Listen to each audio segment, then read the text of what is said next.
Hello everyone, welcome back to the channel. This is John and Jenna with Flippin' Ain't Easy, and another fun Monday. The symptoms of having a good weekend are just being exhausted from doing the shipping, right? And so Jenna had a safe trip to her family's house over the weekend to California, and got back and was just beat. She was tired. When you take a road trip, it's a little tiresome. And she's like, I'll do the shipping on Monday. Mistake, because we had 20 something odd large items to ship. Many of them golf clubs and things that I've not really got a chance to list. I busted my butt over the weekend and got a bunch of those of the rest of the golf clubs that I've had up listed, and as a result got some pretty good sales with those golf clubs. And today she was spending a lot of time getting the golf clubs packed up, and she's like, I'm not sure I'm going to make the show because it was so stressful. And then I had to make some I had to run and get. Another reason why I'm in a good mood is over the weekend I was afraid I wasn't going to be able to do the live because the internet provider that we had, and I say had, even though they're still kind of connected to us, was horrible. I was getting 8 megabits per second on the download, which is not good for any kind of streaming at all, and let alone just doing the basics. So I had to scramble this morning, and I went back to our old carrier, picked up the equipment, got it all set up, and instead of 8 megabits per second, we're firing away at like 500, 600 megabits per second. So hopefully we don't have any more issues like we've had in the past. So really excited. And, it's one of those things where you just don't even want to bother trying to make videos if you can't upload them properly, or the quality doesn't come out the way you want to. So I'm really excited to kind of get more content out there. And you got to have good internet when you're doing YouTube and eBay. Any kind of thing that requires internet access, you really got to have that. So we're feeling good, and hopefully you guys are having a good weekend as well, or had a good weekend as well. A lot of good sales, and the topic of this video is about sales. It's talking about your pricing strategy. And I'm not here on this live stream to tell you your pricing strategy sucks. I'm not here to tell you my way is the only way, because it's not. There's many ways to skin a cat and win at this game. And it's all about, how do we win? How do we win with the stuff that we have for sale? Because I think that's where we start. We could talk about what you buy, but that's not the subject of this video, because many of us are dealing with what we have right now. And there's many different ways of doing it. And I think that if we're using our tools to buy properly, that will help tremendously. I know that there's going to be a comment that Paul Rose put on here about how eBay took down a listing of his thinking it was counterfeit because he didn't have his item priced high enough. Have you ever heard that before? They thought because he had a Burberry shirt, pricing it at a $25 price he felt was fair. Maybe he only picked it up for $2 or £2, because he's in the UK. And, they said, oh, that's too low. It can't be real if you're pricing it that low. I didn't know AI was really that honed in, but something to consider. Now, one thing I wanted to kind of tell you about is your pricing strategy. It should involve Terapeak, I think. Now that they've put the Terapeak functionality on the app, it's awesome, and it'll show you that if you're looking at different strategies, like for instance, I'll put in Burberry for the average sale price. So, in fact, Burberry shirt, so we can kind of get it down. Now you guys will see that $68.35 is the approximate average sale price on a fixed price listing, okay, on a Burberry shirt. If you take that same shirt and put it into an auction listing, now remember, this is taking the last 90 days data based on just me putting in Burberry shirt. There's a lot of them out there. $61.84 is the average sale price on an auction on a Burberry shirt. So that's about a 10 to 12% lower price point if you sell that same shirt via that method. Now, of course, the average price on those people who do take fixed fixed price with a best offer attached. So if someone contacts you and makes you a deal, the average price last 90 days on that same shirt is $55.11. So it's a good tool to have. What I like about it is, if you're at a yard sale, if you're at a estate sale, if you're at even a thrift store, anywhere you go to buy your items, you can fire in like Burberry shirt, and it'll show you, and it should show you, the average sale price last 3 years. It shows you, now this is something that's kind of telling. A Burberry shirt, the last 3-year price average is $71.85 as compared to, what was it, $68. So right then and there, you could see that the price that the buyers are willing to pay for that shirt has gone down over time. If the 3-year average is at 71 and our 90-day is at 68, it tells you probably without the last 90 days in there, it might have been like $73 or more for the same shirt. So things are more difficult to sell. They're selling at a lower price point, and it kind of tells you that people are more willing to take deals. And if your competition is more willing to take deals than you, then they're probably going to end up with that sale. And that's why it's so important when you're buying. When you're buying your items, what is your goal? Are you trying to get 10x? Now, it's not to say you have to get 10x to be successful on your items. I'm not saying that at all. That's my goal. If I get 10x plus, that's a home run. I'm picking it up. But of course, I'm looking at the sell-through rate. How often is it sold? Terapeak will tell you that. 90-day, even your 90-day sold, if you want to go back to the old-fashioned way of doing it, your 90-day solds will also give you an idea of where it's at. Now, of course, you want to look at it as pertain to how many items you're up against when you list that item. And just to get an idea, is this going to take a long time to sell? Having an item that you can try to get, the market says is 10x to what you're buying it for, gives you a lot of room, guys. I bought these golf clubs. I picked them up. What did we buy them for? I think we bought 3 big bags of golf clubs at like 2 different yard sales. And I was with you. Well, you were with me at the old ladies where, you remember that was that old lady? Yeah. One was like a big bag of clubs, and I don't know, she had a lot of clubs in there. Ain't no way she's hauling around all those clubs. She had like at least 2 sets worth of clubs in there, and I picked them up with the bag for $30. Got her down to $30 on that. I just sold. It was a Cobra ladies, a Lady Cobra 2 set of really nice looking irons. They're older. Sold them for $100. I was asking for $130, and I came down to an offer of $100. I took an offer for $100. I think it's so important. I mean, if you look at the price per club, I'm probably into the lot for like $2 per club. Maybe we're talking 9 clubs in the set, 8 clubs in the set. I'm into it for less than $20. I didn't need the bag. I'm talking about the clubs. The bag, it was a really nice one. It's like a telescoping handle that you can pull, has wheels, and it was really nice shape. I'm asking like $75 for that. If someone comes at me for $50, I'm taking it, plus shipping, of course. I leave myself with a lot of room to be able to, I tend to price my items at the higher end of the spectrum when it comes to the market. So the market says, that Burberry shirt is 68. I will probably price it around 70. Maybe 72, knowing that within an hour, my sale is going to knock it down by 10%. And my coupon, my public coupon, is going to knock it down another 10%. And so that's going to get me well underneath the average. And then I have offers set up. Now, of course, if I'm in that shirt for 25, I'm not going to have a whole lot of room to take anything less, than $60.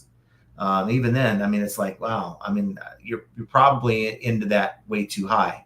But I am very, very careful at the buy, and knowing that if I make a mistake and I buy something that I'm not going to be into it for a huge amount, I'm sitting on it. I'd rather sit on something where I'm into it for a small amount and take a risk, like that tractor axle knee, which I probably waiting for that one farmer to break down and try to buy. That was a regret. That one was a regret. I don't care what the price. Now it wasn't a regret when you bought it. I mean, you're looking at the comps are like $207, right? The sell through is not there, but for $1, right, it's like kind of like a lottery ticket. You're willing to buy that item and sit on it and wait for something to happen. Maybe even priced at $150, undercutting everyone, but it still hasn't happened. So Farmer John has not broken down, and I just need someone to maybe hire someone to go and work on his tractor, if you know what I mean. But until that happens, it's just one of those things. I'm waiting for the unicorn buyer. I made a video about that like 2-3 years ago, and here I am buying something. This is I think I bought it last year, but I'm still sitting on it. So my long tail item in my store, but generally getting longer and longer. But what do you do? I mean, you just throw it in do you keep it in your store, or do you throw it in the trash can knowing, what, Farmer John ain't coming? And that's just what, what would you guys do? You buy an item for $1, knowing the comps out there. There have been previous sold comps, but they're few and far between. Do you just keep your low price and just hope for the best, or what? Now, there's people who use auctions. Like we showed you, auctions are like 10 to 12%. I myself have never had good success. I know there's people that will say, okay, this item sells for $60. I will price it at $59.99 on auction, hoping that two people want the same item and they bid it up. But the numbers don't lie. I mean, auctions generally will yield you less money than a fixed price listing. And of course, if you're taking best offers, you're going to yield less than even auctions. So what is your strategy? That's key. You can't, I think, and I saw Beard's comment that what if you have multiple pricing strategies? Nothing wrong with that. I mean, obviously, I have multiple pricing strategies. I have where I bought all those, the neoprene, they're like neoprene ammunition holders that they go on the butt of a shotgun. I mean, I bought a case of 36 they're in a box of 36. I think I bought them for like $6 for the whole box. So I'm into them for like 30 cents a piece. I have $8.99 free shipping on those. It was very light, 4 ounces. And I even have a 2-pack for $15.99 free shipping. Okay. I even have offers on that, and people will lowball me to death. I have to figure in, because I have free shipping. I know I'm only going to make a few bucks on it. I can't go any lower than $7.99 to make it worth my while. So I'll give someone $1 off of it. That's kind of the best I can do on that. And there's nothing wrong with that. The problem is, if that's all I had in my store, I would have to sell a whole lot of those to hit where I want to be. You guys know that I want to be at $500 gross daily sales. I'm running at about a 48% margin. That's with everything in there. All the fees, the cost of the average cost of supplies for that particular shipping. And that's where I'm at. And if I am able to achieve that, that's about $240 a day times, and that's every day. That's not just 5 days a week as compared to a 9-to-5 job. I'm trying to compare it to replace my $75,000 income that my salary was back in 2018 when I left the company. And I've done that. I think I've done that already because I'm calculating 7 days a week and not 5 days a week. On salary, you're getting paid based on a 5-day work week. So I believe I'm there. And for me, I want to grow that. I still got to replace. I mean, that's just the main store. We're building the second store. I had a great sales weekend for the second store. Oh, bless you. Excuse me. Thank you. So for me, I'm excited. I know that there's a lot of people out there who are kind of down in the dumps. You see a lot of these videos coming out lately on YouTube, and it's like, guys, it's bad out here and this, that. It's just a negative kind of tone to it. And I don't want that to be what you guys get out of this channel. There's going to be times that I come on here and start talking about, how things are, and I'm this is not good, and that, I guess it's just normal human nature, but I'm really working on that aspect of my focus and trying to stay positive. And I can tell you, I still feel the same way, that in 2024, things are going to get little more difficult than they are right now. And that's bad news for some people. But the numbers I just showed you on a Burberry shirt that, because Paul had brought it up in the chat, it shows you the prices that people are paying for these things. Even though inflation's up, for us resellers, the prices are down. And that's just the reality of it. And we have to make that work. And I am bound and determined. I don't know if that's increasing my volume, not by a lot. I'm not going to turn my 200 item store into a 2,000 item store, but maybe adding more items that have good sell through, not going to cheat, and get it up to 400 to 500 per store if my infrastructure permits it, where I have enough room for it. And that's another thing. I have a lot of merchandise that I've been pulling in, and it's almost where I'm just stepping on it. I mean, it's just so much stuff. The other day I had so much stuff, I didn't really have a place to put it. I had to leave it in my car until I got some of the other items listed. And so I'm optimistic, guys. Sales are great, and I'm just going to keep going, and I'm going to keep working with the customers. And it's about the churn for me. If I can buy an item for 10, I want to get it sold for 70. But if someone comes at me with for 40, and it's been on my shelf for a week or two, it's gone. I had a one of those automated cat litter boxes. Those things go for like 80, 90, $100 plus shipping. I took $30, guys. I basically, No, you said 40. It was 40. I took 40. I was into it for like 10, took 40 because the box that it came in was so huge that it jacked up the price of the shipping to it was like $69 what this guy paid for shipping. Now with my FedEx, I got it down to 50, but people are looking at that, and I had to take a small win. Okay, I've still made money, but you got to be even more so flexible than you've ever been, I think, going forward, and just be willing to move stuff and stop sitting on items. That's just my advice, unsolicited advice. I get it. You want to know my advice? To get to the comments? Yeah, because you're already 17 minutes in, and this monologue's never going to end. But it may not end, but I really think it's good advice, and it's some things that she doesn't like to hear me talk about it. Maybe you guys do, but for me, it's not allowing the negative to bring me down to a place where I'm just done. Because there's a lot of people talking about quitting, and don't quit, guys.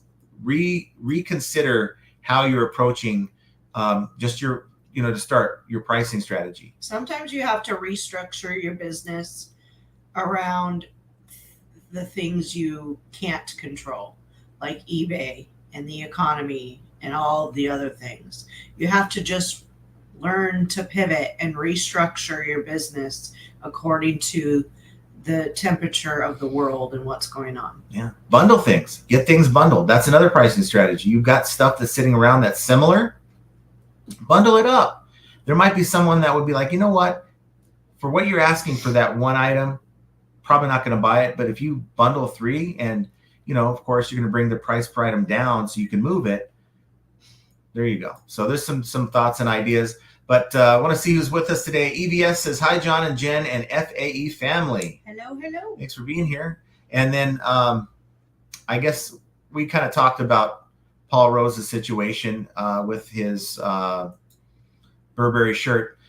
He says, we'll watch on catch up. Need to think of something other than eBay for a few hours before I lose my bananas. And sometimes you got to take that time away. I agree with that. Jovial Juggler says, hey, FAE fam, happy National Apple Pie Day. I'm not into apple pie. I'm not. It's a texture thing. It's like I don't eat coconut. I don't like it. It doesn't taste bad. It's just the texture. Let's be real. You don't eat any kind of fruit. Well, I don't eat it on my pizza. Miss Pineapple.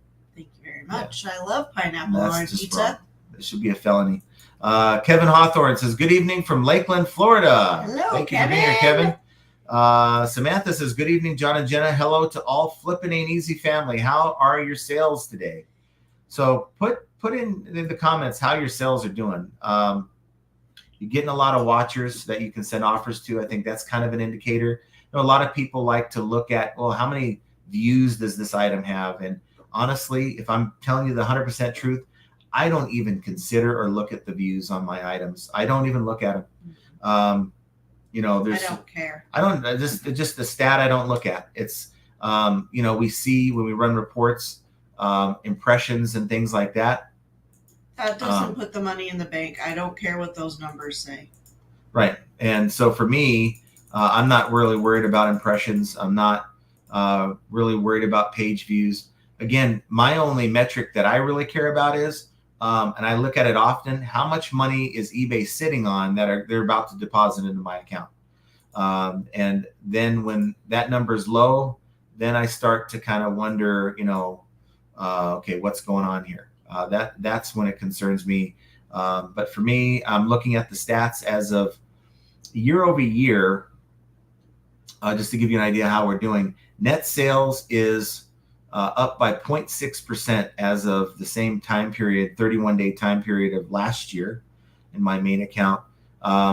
Sales via fixed price is up 12. This is weird. Sales via fixed price is up 12.4% the last 31 days. So from April 13th to May 13th, as compared to last year's April 13th to May 13th, I'm up 12.4%. Wow.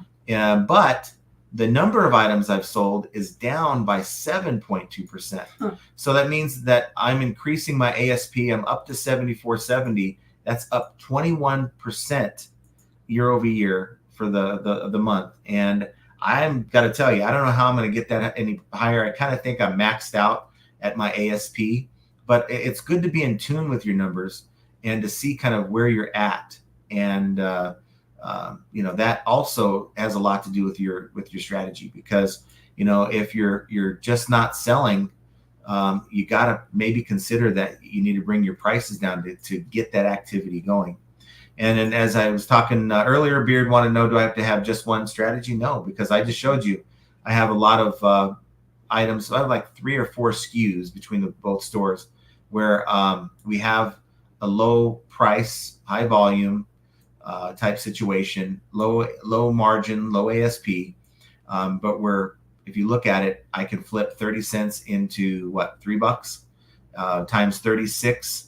That's $90 something for a $6 investment. So overall, that's a win. May take longer to sell all of them. We still got some left, but for me, and she's over here cheating, reading the comments. I don't like that. Samantha Hunter. Because Ken said that I was yodeling looking Jenna. Yodel. Because of my braid. You know what? I'm a bad yodeler. I came off of a very great weekend, fun pool time with my family. We spent the whole weekend in the pool for the most part. And I had to sleep with 2 5-year-olds because they didn't want to leave Auntie's side. And so I got no sleep. But I'm just, today was I don't care hair day.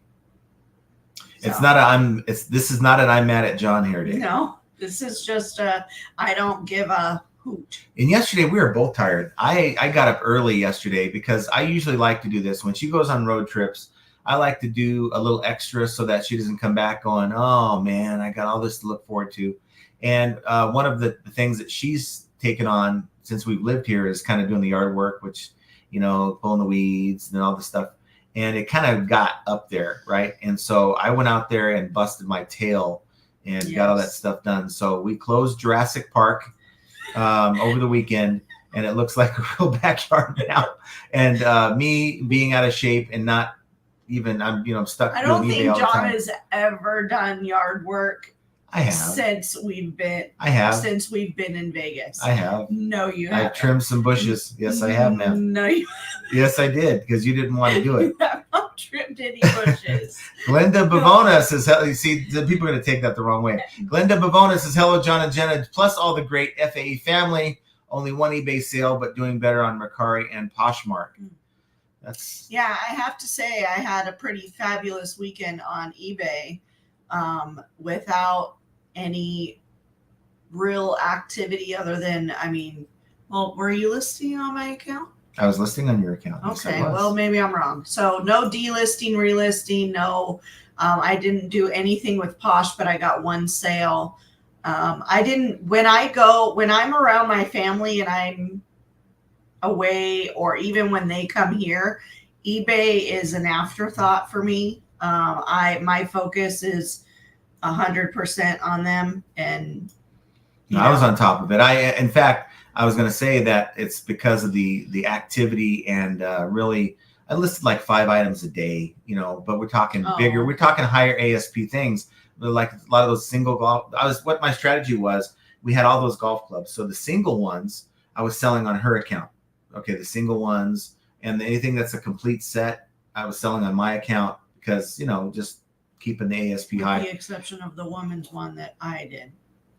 The lady ones, I thought I took the offer for 100 on mine. Yeah. Well, nonetheless, it was on my account. A lot of our sales came because of that. I think on mostly golf clubs on yours, right? Yeah, I had 6 sales total, worth about approximately $450, and I had one pair of shoes and one, like, I don't know what that video game. Oh, that was the PlayStation Portable UMD movie, that one of the ones we took to States. Yeah, so that's I'm really optimistic that we're keeping, as you heard the numbers here, we're up in sales on the main store, and we are trending upwards on the second store, and it's working out for me. If I can get $200 a day out of that second store, that's going to be gold. Hey, so that's that was a really impressive sales. But it just shows you, if you sit on it, because let's be honest, on that second store, it's kind of, second thought, and, we're putting a lot of our effort into the main. And if I get to listings on that store today, then we do, but we weren't being consistent. And lately I've been, like the last 2 weeks, been very consistent, and the sales are starting to come around in that store, and eBay is rewarding me. And that is not a very, very good store, guys. I'm adding better stuff to it, and it has like 140, 150 items in there. But for it to start coming around like that is, when a lot of people are saying that their sales are slowing down, to me, just confirms that putting in activity, daily activity, trying to list daily when you can. If you can't, maybe schedule some for the days you can't. That there's something to it, guys. Grandma Mary's Attic says, happy Monday, John and Jenna and FA fam. Thanks for being here, Grandma Mary. Hello. And I did want to give a shout out, because we kind of failed to do that over the last couple of times we've done this, and that is to give a shout out to the members. And I do know that Grandma Mary's Attic is a member of the channel, so thank you for being a member. And it's just a small way to sort of support the channel. I've set it up here, but and it's not, it's not a big deal at all. More like for still trying to figure that part out, but we have Primo Chemo, we have the eBay Grind Grandma, we have Gail Carlson, Biscuit Butt, Callie Debs, Mike Seller, Jerry Johnson, John Gilbert, Mike Camparelli, and Wiggy Q. Yeah. And thank you guys for being members of the channel, and hopefully you guys are all here watching. That the fact that you guys are here is what's important to us. Juan Garcia says, happy Monday. Happy Monday. Thanks for being here, Juan. Samantha says, John, for myself, this is one of my hit or miss issues. I have to continually learn how to market my item for the best price. And a lot of times other sellers makes this worse by valuing low where no profit can be made on that good item that should be sold well. Okay, so Paul almost fell into that trap. So he thought, you know what? 25 pounds is what he was going to list that item. I don't know. He didn't say what he bought it for, but he was content with 25. eBay basically took his listing down as this can't be real at 25. And I guess when he contacted somebody, they said, just got to bring the price up. Brought the price up, and they allowed it to stand, and he sold the item, and he was happy with the $50 sale. I think there's going to be people that are ultra desperate and willing to take pretty much anything to move an item. Don't be that guy or gal. I would say if there are people that are that desperate, those are one-offs. Those items are going to sell, and don't allow that to set the market. Don't allow it to get you to a race to the bottom. Now, does that mean that you shouldn't take a deal when someone comes your way? I'm not saying that at all. I do it all the time. Always consider what you're into it for. Consider how long you've had it listed, right? And, are are you able to get more? I think this is another thing that people don't consider. Are you able to get more to replace that? Because if you're sitting on merchandise and you really maybe don't have a supplier anymore, or are having a hard time finding that merchandise because you can't churn your merchandise if you don't have a place to get the same type of merchandise at the same kind of price point. So I can understand where people are like, I can't get this stuff anymore. I can't give it away because if I do, I can't replace it. And so, in this case, stand your ground to a point, but don't give your stuff away. That makes sense. Samantha says, an item that is selling for $40 can now sell for $20. How long am I willing to sit with this item? Truthfully is my downfall. This is where I mess up sometimes. So the answer to that question is, how replenishable is that item? Okay, so you can sell it for $20. How much did you buy it for? Did you buy it for $2? $2 after fees. Looking at like about a 7x flip ish, right? And I'm hoping that shipping's not in that number because it's even less than that. So I'm assuming you're charging shipping over and above that. You want to put it in perspective. If you bought it for 10, 20 is not looking so hot, right? You're not even doubling your money. So there's a lot of factors that aren't in this question that you really need to consider before you make that decision. And those factors are going to allow someone to sell it, and it's the right move, and others aren't going to sell it, and it's the right move, if you understand what I'm saying. So where are you at when it comes to your sourcing and how much you're buying it for, and can you get more? Or if it's a slow selling item, maybe you're moving on to something else that is faster with that money. Ping G says, years ago, I used to price my items just above the retail price and items sold. Now that more sellers are selling identical items, I need to price lower. I've been reducing my prices by 10%. Each time I sell similar and sending offers with an additional 10% off. That seems to occasionally work to get the sale. And these are things that we got to do right now when things are getting a little bit more difficult for people to make sales. You've got to be a little bit more flexible. Again, that doesn't mean to go race to the bottom and give all your things away. That's not how you run a successful business, in my opinion. It's one of those things where you just really have to evaluate where you're at. Each item in your store is going to be a little bit different on that scale. Something I get a lot of offers, things I just listed, right? And it's like, if I had this item in my store for 2 to 3 weeks, I probably would have taken that offer. But I just listed this last night. And a lot of times I'll tell them, look, I just listed this item. These sell for a lot more than your offer. This is the best I can do. And maybe I'll come down with a counter. They offer 40 on an $80 item. I'll come back with, say, 65, knowing that I'm into it for $5 or $10. That makes sense. Henri Squaw says, howdy, John, Jenna, and FAE chat. Welcome to a tired Monday. I agree. I'm not so tired as I was yesterday. I feel really good. I said to her last night, I said, we're either going to do shipping tonight and not have to worry about it tomorrow, or we're going to get to bed early and just, get up early and get this done. And that's what we did. I had a good night's sleep. I slept good. I don't know about you. I was comped out. Larry Todd, I priced about the middle of comps. Now, is that a set price? Do you have sales, markdown sales, coupons? Are you taking offers? There's some people that'll do a combination of those. Some will do all of those. Some will do none of those. So that kind of goes into that as well. And of course, again, we keep harping on this, but you could price in the middle of the comps and do well if you're able to get it at a good price. And I'm sure you do. Let's see. Brenda. Yeah, we saw Pink's time earlier. But she's now saying hello. Well, then hello. Hello. Brenda Smith says, happy Monday, everyone. When I'm pricing, I look at sold comps, the date they sold, and compare it to current listed. I try not to undercut the market, but go a reasonable amount lower to sell the item. Yeah. Right. The market is just the guideline. The market is not fixed. And in fact, the market is constantly changing on products. Something like I picked up a heater. Now we're getting into the summer months and people aren't thinking about heaters, but I picked up a heater for $2. Now I know that I can get about $100 for this heater. Maybe a lot less if I sell it now. I could flip it, but I'll list it for like $80. And I know that I'll probably be sitting on it.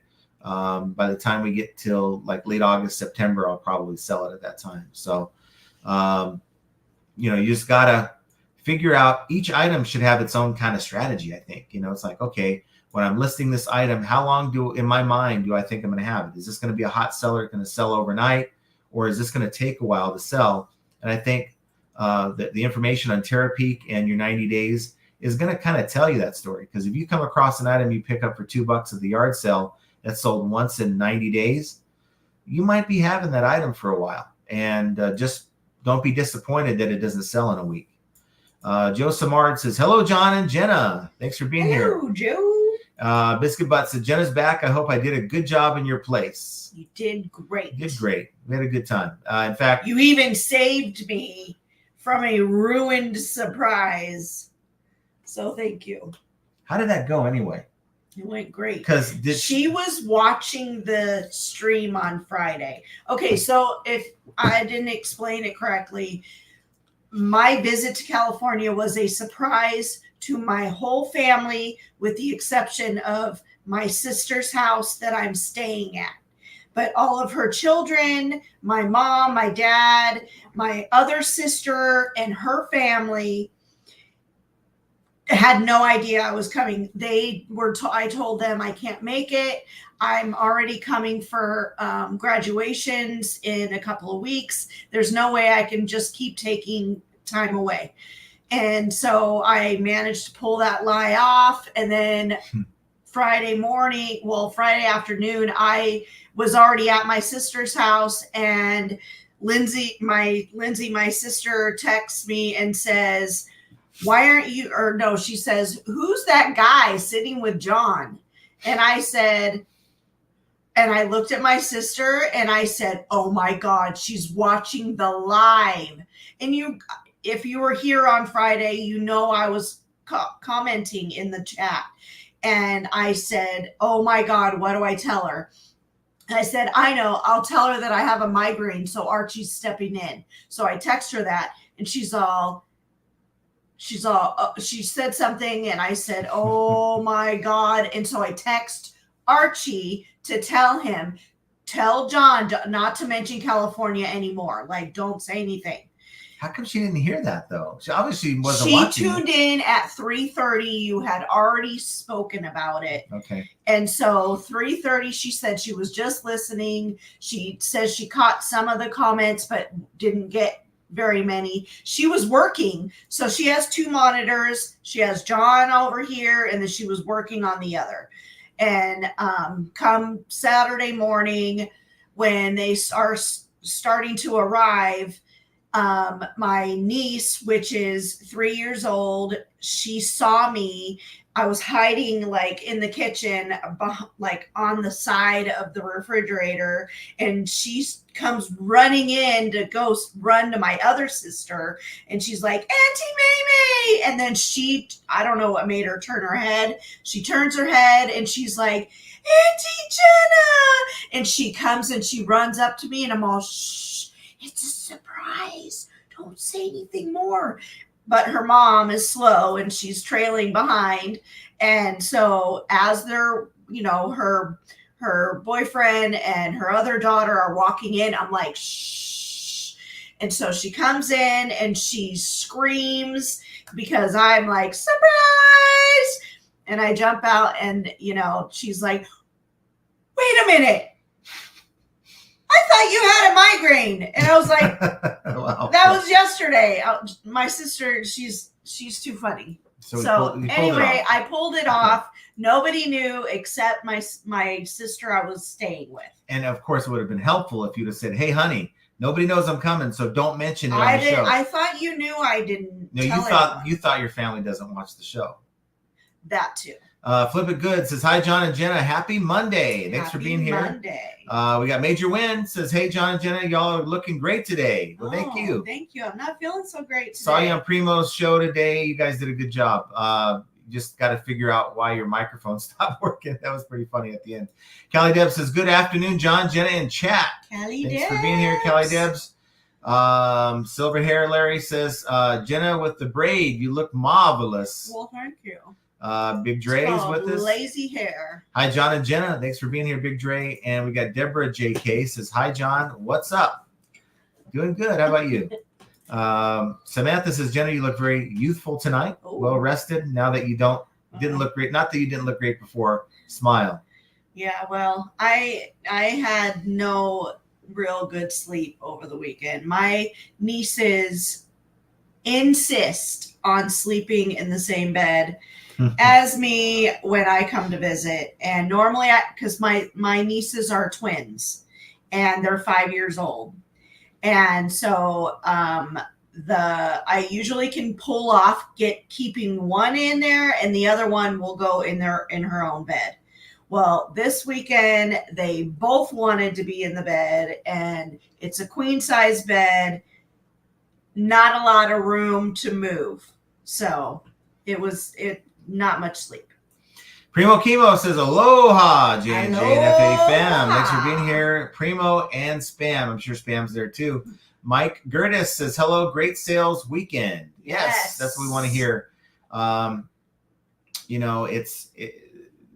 Look, I had some rough sales weekends. You guys know over the last couple months, I put some of that on myself because, I was gone for a while.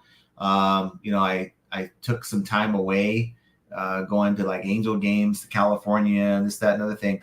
I believe that had I put more energy, or if I was around to put the energy in, I would have had better results. But things happen, and we just got to find a way to push forward and figure out why things aren't happening. I promise you, and I've said this before, there's usually an answer to fix almost everyone's situation. It's not the same for everyone, but there's usually an answer. And that's the toughest thing is, what is the answer? Is it my pricing strategy? Is it how I source?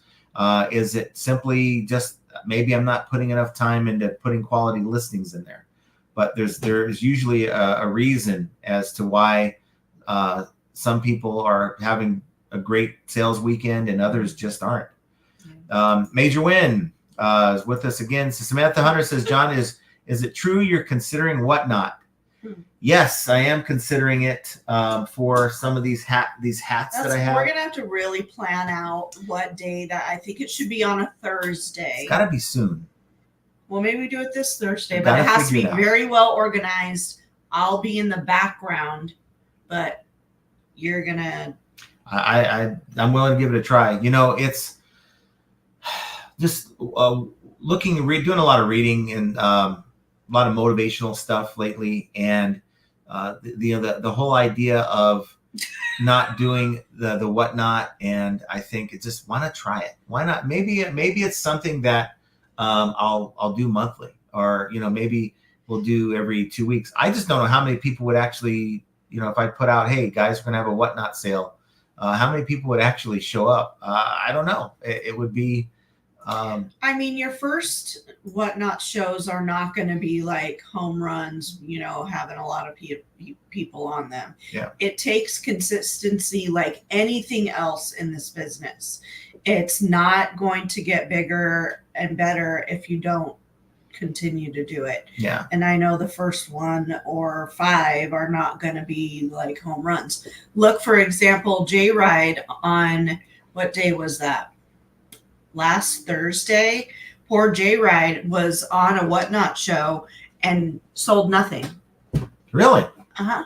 Well, you can't beat that. And he had like 34 people watching, and it's. How did that go though? It's like after the 10th item, you're like, you guys aren't here to buy, or what? He has a pile of things that he's willing to do on Whatnot. Once you go through that pile, if nobody wants anything, you just end it. Yeah. Well, so I have stuff that we have put aside for that. Let's see how it works. If you guys are interested in knowing about it, we'll make sure we put a community post to let you guys know. But yeah, it's something I want to try, and hopefully I'll get shut out like J-Ride. I think that first experience is going to determine if I do it again, though. Deborah JK says, FYI, everybody take down anything that has the name brand Ethica. That's Ethika. I got a Vero. Ethica, huh? I'm wondering whether, I guess it doesn't matter, but how many other people are selling Ethica? So if you type in Ethica, there's 2,100 results currently on eBay for Ethica, that brand. Maybe there's more to it. I mean, we're talking new listings, brand new. We're not talking just, used that are still up here. We got brand new stuff. So I'm wondering if there's anything more to it than that. Why that was pulled down. Silver Hair Stacker, quick beard, raise your panties price. You don't want to be accused of fakes. I don't know what he did with his was it the XXX women's chonies that he had for sale, brand new in the package. I am very surprised that he didn't sell those. And honestly, maybe it's a situation that he's just throw them in a lot, and maybe another reseller will pick them up or something. Biff Boffo says, I have slow sell-through rate items, so my markdown strategy occurs over years, not months. My year 2020 listings are priced just a shade above cost. That's about 10% of my store. So you're kind of liquidating a lot of old listings, and there's nothing wrong. Look, sometimes, I mean, look at Walmart for an example. They operate under a very, very small margin. They sell in high volume. Well, if you consider the fact that some of their items, are well marked down from actual retail because they're on clearance, those yellow tag clearance items you guys see, they're actually taking a small loss on each one of those they sell to try to retain as much of the initial investment into that SKU to then take and reinvest into other SKUs. And so my hope is that those same 2021 items that you're selling at a small loss or break even, that you're now going to find a different item that's now selling better for you.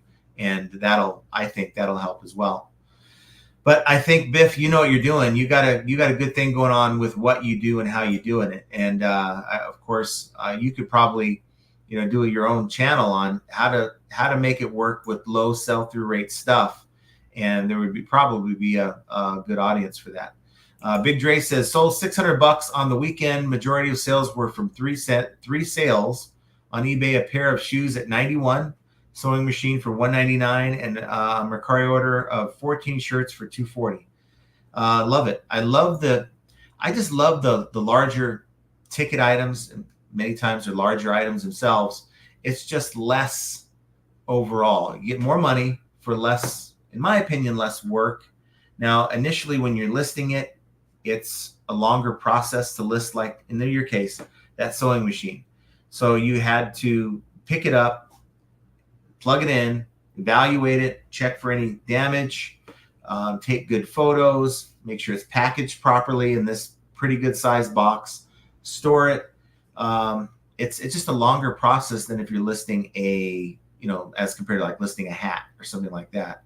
And you get more money for that effort, and you can sell fewer items and make more money or the same money. And that's kind of where my store is kind of trending right now. After telling you guys about my stats. Gail says, hi, John. Welcome back, Jenna. Hello, FA family. Yes, thank you. I appreciate you being here, Gail. We got Big Dre is here. Says, thanks, Silver Hair Stacker. Was that FedEx or US? FedEx. Yeah, that's what took her so long, because we had huge boxes that we had to give out. Shane's with us. What's good, y'all? Thanks for being here, Shane. Tommy, there's Tommy. I was kind of worried about Tommy. I sent you a DM on Instagram, sort of my version of the search party, because I'm like, where's Tommy been? He wasn't here on Friday? I didn't see him. New up and coming channel. He is one away from 430. Everyone should show this guy some love. I have a feeling he'll be huge one day. Yeah, 430,000. Yes, I didn't notice that until I saw Craigslist Hunter. Yes, he is the GOAT. And is he here? No, because I haven't seen him. He might be driving or watching. I know that Pete watches the show. So if you're out there, Pete, stop in and say hello if you can. Shane says, I bought a new inbox 2024 Titleist T350 iron set on Whatnot last night for $800, $1,600 set, looking to get around $1,200 after all is said and done. I thought you played golf, Shane. Why don't you get that thing customized for you and keep it? I got to tell you, I got my irons, my PXGs, and I'm very, very happy with mine. I'm like huge into golf clubs.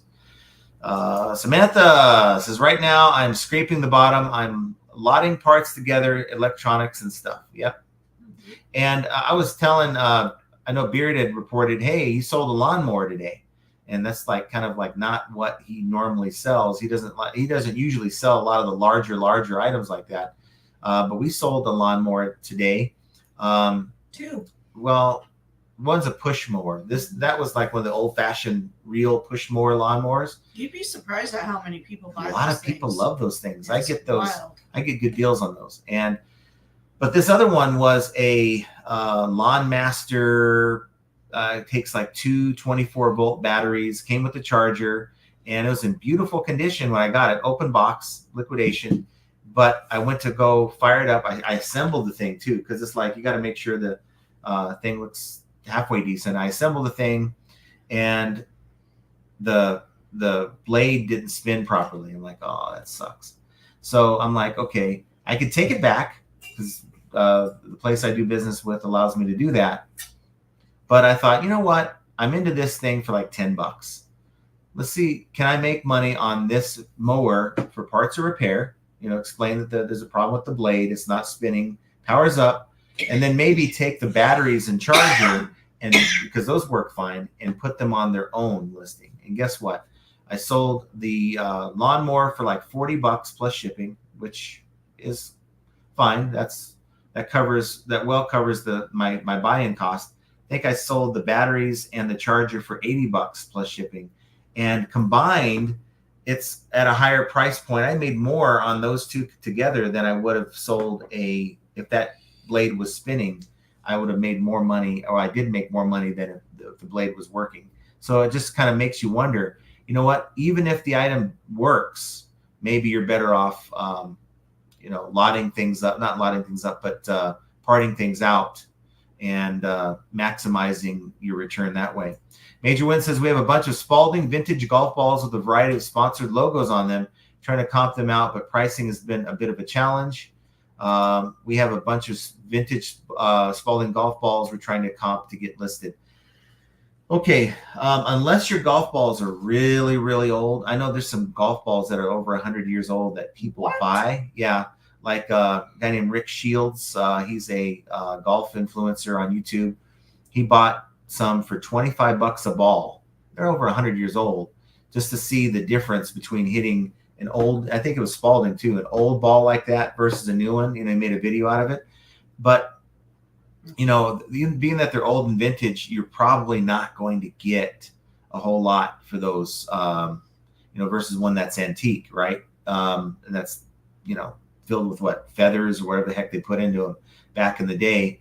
So maybe lot them up, and you don't have a lot of comps. Maybe start, I don't know how much you're into them for, but maybe start like 4 or 5Xing, see what happens. But I just don't think there's a huge market for it. And this is coming from someone who is an avid golfer. You got to consider who's going to buy it. Who are you marketing it to? Because someone that's going to take it out on the course, you're probably going to market to someone that maybe 20 years ago, they're like, man, I remember hitting this kind of golf ball. I loved it, and I can't find it anymore. That's pretty much your only market, because I don't think there's a whole lot of collectible value in that type of thing. But yeah, lotting them up is the best thing you can do with golf balls. Yeah, you got to lot them up, but as vintage you can, and just see if there's someone that is like nostalgic about that particular model golf ball. But I do know that over time, a golf ball loses its performance. So something that's 10 years old is not going to have the same performance as it was 10 years ago. We have Gail is a member. Well, She's thank been you. a member for a month. For a month. Thanks for being here, Has Gail. it been a month? We really got to get on the ball. Yeah, we got to get on the ball. But we've been so like distracted from everything, and that's we got the well. Here we go.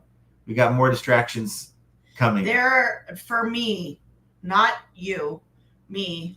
I will not be there. There's going to be a couple of weekends where you guys are not going to see me. I'm going to be gone on. Well, we got family coming over in we have a week. Family coming. My daughter is coming out for the week. 21st all the way through the 26th. I will be leaving Thursday the 30th. I won't be on the live on the 31st to the 2nd. That's Ryland's. Oh, that's right. Ryland's graduation. Okay. And then I'm coming right back home on Sunday and then turning around and leaving Tuesday night, which we might have to talk about because I may have to stay. It doesn't make much sense. All right. We'll figure it out. Deborah JK says, Ethica Sport Bra Legging, new at tags. So Ethica Sport, I'm going to type it in real quick, bra leggings. It's sports bra and leggings. Okay, well, you know. Well, you got pre-owned, you got new. Oh, that's sold, though. She said new at tags. New at tags. So if we go condition new, they're up there. The sports bra, I see leggings. I see leggings lots. I don't see them together, but people are selling these things. We got 106 results when I put that in there. Yeah. So it makes you wonder what that is. Is it the SKU? Is it? I think sometimes if you're up against the company, they're still selling that model out in retail. It's not a discontinued model. It's more likely to get Vero than one that is a discontinued model. Yeah. I don't know. That's someone might have an answer for you on that. I wouldn't put it back up, but I don't know if that's enough to stop me from coming across a good deal on that and selling it. Poshmark isn't she in the UK? Deborah, are you in the UK? I don't know. I don't think so. I don't remember. Poshmark is going to be your best bet on those. Biff says maybe that tractor part is scrap value. Look, I'm into it for $1. If my trash day comes, it's large item pickup day, that might be in there. I'm not there yet. John gets wild hairs up his behind and just starts getting rid of things. I will, and especially when space becomes an issue. But this tractor part literally doesn't take any room. It's not in a box. It's in a package. It's this bar that's sitting on my rack in a package. I don't know that I've ever seen it. It's there. I mean, it's a heck of a weapon. I mean, maybe I just keep it around for that. Henri Squaw says, I would keep it listed. Okay. Big Dre says, I posted the broken sewing machine for $299 and got a lot of offers the next day, but they were too low. I saw others getting bids reaching $200, so I dropped it to $199. And sold it right. within an hour. And that's kind of gauging where the market currently is. Yeah. Yeah, I could do that. Use the AI to make your tractor sexy, John. Yeah. Come on. So I got to tell you, I love this. And this is something eBay is trying. eBay is trying to implement this right here. And I think you guys should pick up on that because eBay has always told us white backgrounds, right? I think that's more to make Google happy. But I took just a general pair of roller skates. Okay, we have a bunch of these. This came back to us as a customer return, right? That's what the background removed. Using AI, look at that. So I put that up before we did the live. I think that's pretty cool. That's pretty sharp. I've been doing some crazy things like I don't think I have any of the photos here, but if you look at the Hot Desert Deals account, it's kind of becoming my trademark. Whenever I list shoes, I have it like out on the street and I have like a big fire behind it, right? I'm telling you, it's catching people's eye, and it's wow. Rather than looking at this blah thing that has a white background, well, this one has like a rainbow behind it. It's kind of cool looking. I think it is helping get sales. one thing with sales, when you're dealing with photos, if you have like this row of all the same photo or something similar, right? And you have one that really pops, that's going to get people's attention to look at it. Let's see, Semperfi. In the house, I start mid-high and bring prices down, and I've got a lot of movies, and going from that time, decent price, and now it's race to the bottom. It's working, so I'm not out. Yeah. You got to do what you got to do, though. I mean, if you consider that retail, they kind of do a race to the bottom when they throw things on clearance. Why do they do that? Yeah. Because they got to make room for other higher performing merchandise, and they can't just allow. Can you imagine if these brick and mortars never did clearance, and they just had old stuff sitting around for months upon months into next year? It would be like, okay, this is not a store I probably would want to shop at. It would be just so bogged down with just stuff that I'm not interested in, nobody else is interested in.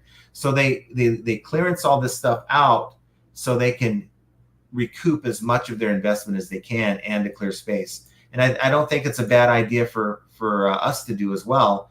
And I know it feels like you're racing to the bottom, but you're doing what makes sense for your business to keep churning the money into your account. Bearded PokeTuber, I'd price it below market and get it moved. Nowadays, I tend not to list anything that will take longer than 90 days to sell. Yeah. But I think even if I listed this damn tractor part at $10 plus shipping, I mean, who's looking for a tractor part unless you need one, right? I'm still waiting for the demand. I think I'm dealing with an item that really has next to no demand. And maybe someone needs a tractor part, but who the heck is looking on eBay for it? Big Dre says, I figured the buyers getting outbid would jump on mine once I dropped the price, and that worked out for you. Yeah. You've skipped Maya. Maya's here. Maya, okay. Hello. Thanks for being here, Maya. And we got Rhiannon. Hello, J&J. Happy Monday. Hope everyone's weekend was great. Happy belated Mommy Day to all. Oh, well, happy Mother's Day to everyone out there. You guys have a heck of a job to do. Tommy says, Jenna needs to stop interrupting this monologue. The other lady with big jugs last week didn't talk. That's Archie. Yeah. That's not right. Yeah, that's somebody said, no, it was flapjacks, not jugs. Flapjacks. You guys stealing my my off-camera verbiage. That's funny. Mike Gertis says, did my first auction since early 2000s, 99 cents, would buy it now, $188. Auction ended $203, 27 watchers, 740 views. We'll do more scrub lots to get rid of my excess. Awesome. Yeah. So that's a good idea. I've always been very careful with 99-cent auctions because, what happens in many cases when I do those 99-cent auctions, it'll sell for 99 cents. And then you're like, wow, if you have something with good demand, then that's going to work for you. Salute, Jenna. Thank you. Thank you, Shane. Steve. Thank you, Bearded PokeTuber. Steve Poste says, hello all. Listening while driving home. Slow week. Hello, Steve. Please drive safe. Keep your head up. Purple Cactus Sales finally made a live chat. Well, thank you for being here. Good to see you. Bearded PokeTuber. Tommy, those look more like biscuits than jugs last week. Call them waffles. He had a couple Belgian waffles. Big Dre says, I spent all day yesterday getting inventory, making deals online, and packing. That's not normal for me as a part-timer. Well, that just means you're doing something right. It's a good thing. That's a good problem to have. Her coming home like, oh, no, I'm doing shipping. Would you rather us say, guess what? We've got nothing to ship, and don't count on taking the next trip because we ain't paying for gas. Yeah, I couldn't. I literally had nothing left to give. I mean, you have to remember, okay, I don't get to see my nieces and nephew very often, with the exception of when we go to California. And even then, my time is divided from one household to another because it just can't be all over the place. It's not fair for me. It's not fair for anyone. Right. So having all 5 of my nieces and nephew together in one place, and I am I don't want to say I'm the favorite, but I am the most active when I'm there because my sister is there nearly every week anyway to entertain them. So I'm new news. Mike Seller says, greetings, John, Jenna, and all the FA family. Thanks for being here, Mike. We appreciate you, man. Tommy says, call me Elsa. Let it go, let it go. I cannot sing, so that's the best you're going to get from me. Sell this crap fast and low. And again, there's nothing wrong with having items that you consider clearance, and with the whole sole intention of moving it. I think that helps your sell-through rate in your store. I think there is a thing that's no one's going to tell us about. You have to just figure it out for yourself, where the more items you sell within your store, it tells the algorithm, hey, the sell-through rate is going up, or her sell-through rate is going up. And it's something we're seeing in our second store. And because of that, we're getting more volume. There's really no other explanation for it. Devon says, hello, just got back from driving in Utah. Well, okay. Driving in Utah? Utah is a very, very beautiful state. I've been there many, many times, and it's a lot of great things to see out in Utah. Samantha Hunter, John, let's talk. Where do we, as sellers, see inventory coming in this electronic AI environment in the next 2 years? Items from 30 years ago just isn't going to be hot. So what is going to happen? Well, I mean, I don't know if AI is going to have anything to do with it. If we're talking about demand of older items, antiques, vintage, I think that demand's still going to be there. As far as inventory, I mean, I'm just trying to think of ways that AI can really change that. I really don't see, at least how I source. I mean, the only thing I can see as being a problem, could be problematic, is in 5 years, if we all go to a digital kind of currency where we're all using Venmo or Zelle because we don't have cash anymore, which is something that people have been talking about for quite some time. It's going to be harder to deal with people at yard sales. People that don't even want to deal with yard sales. Look, I'll just donate my stuff because I don't want to deal with this. This whole idea of not being able to take cash and all that stuff. You go to places now, and some places won't even take cash. Yeah.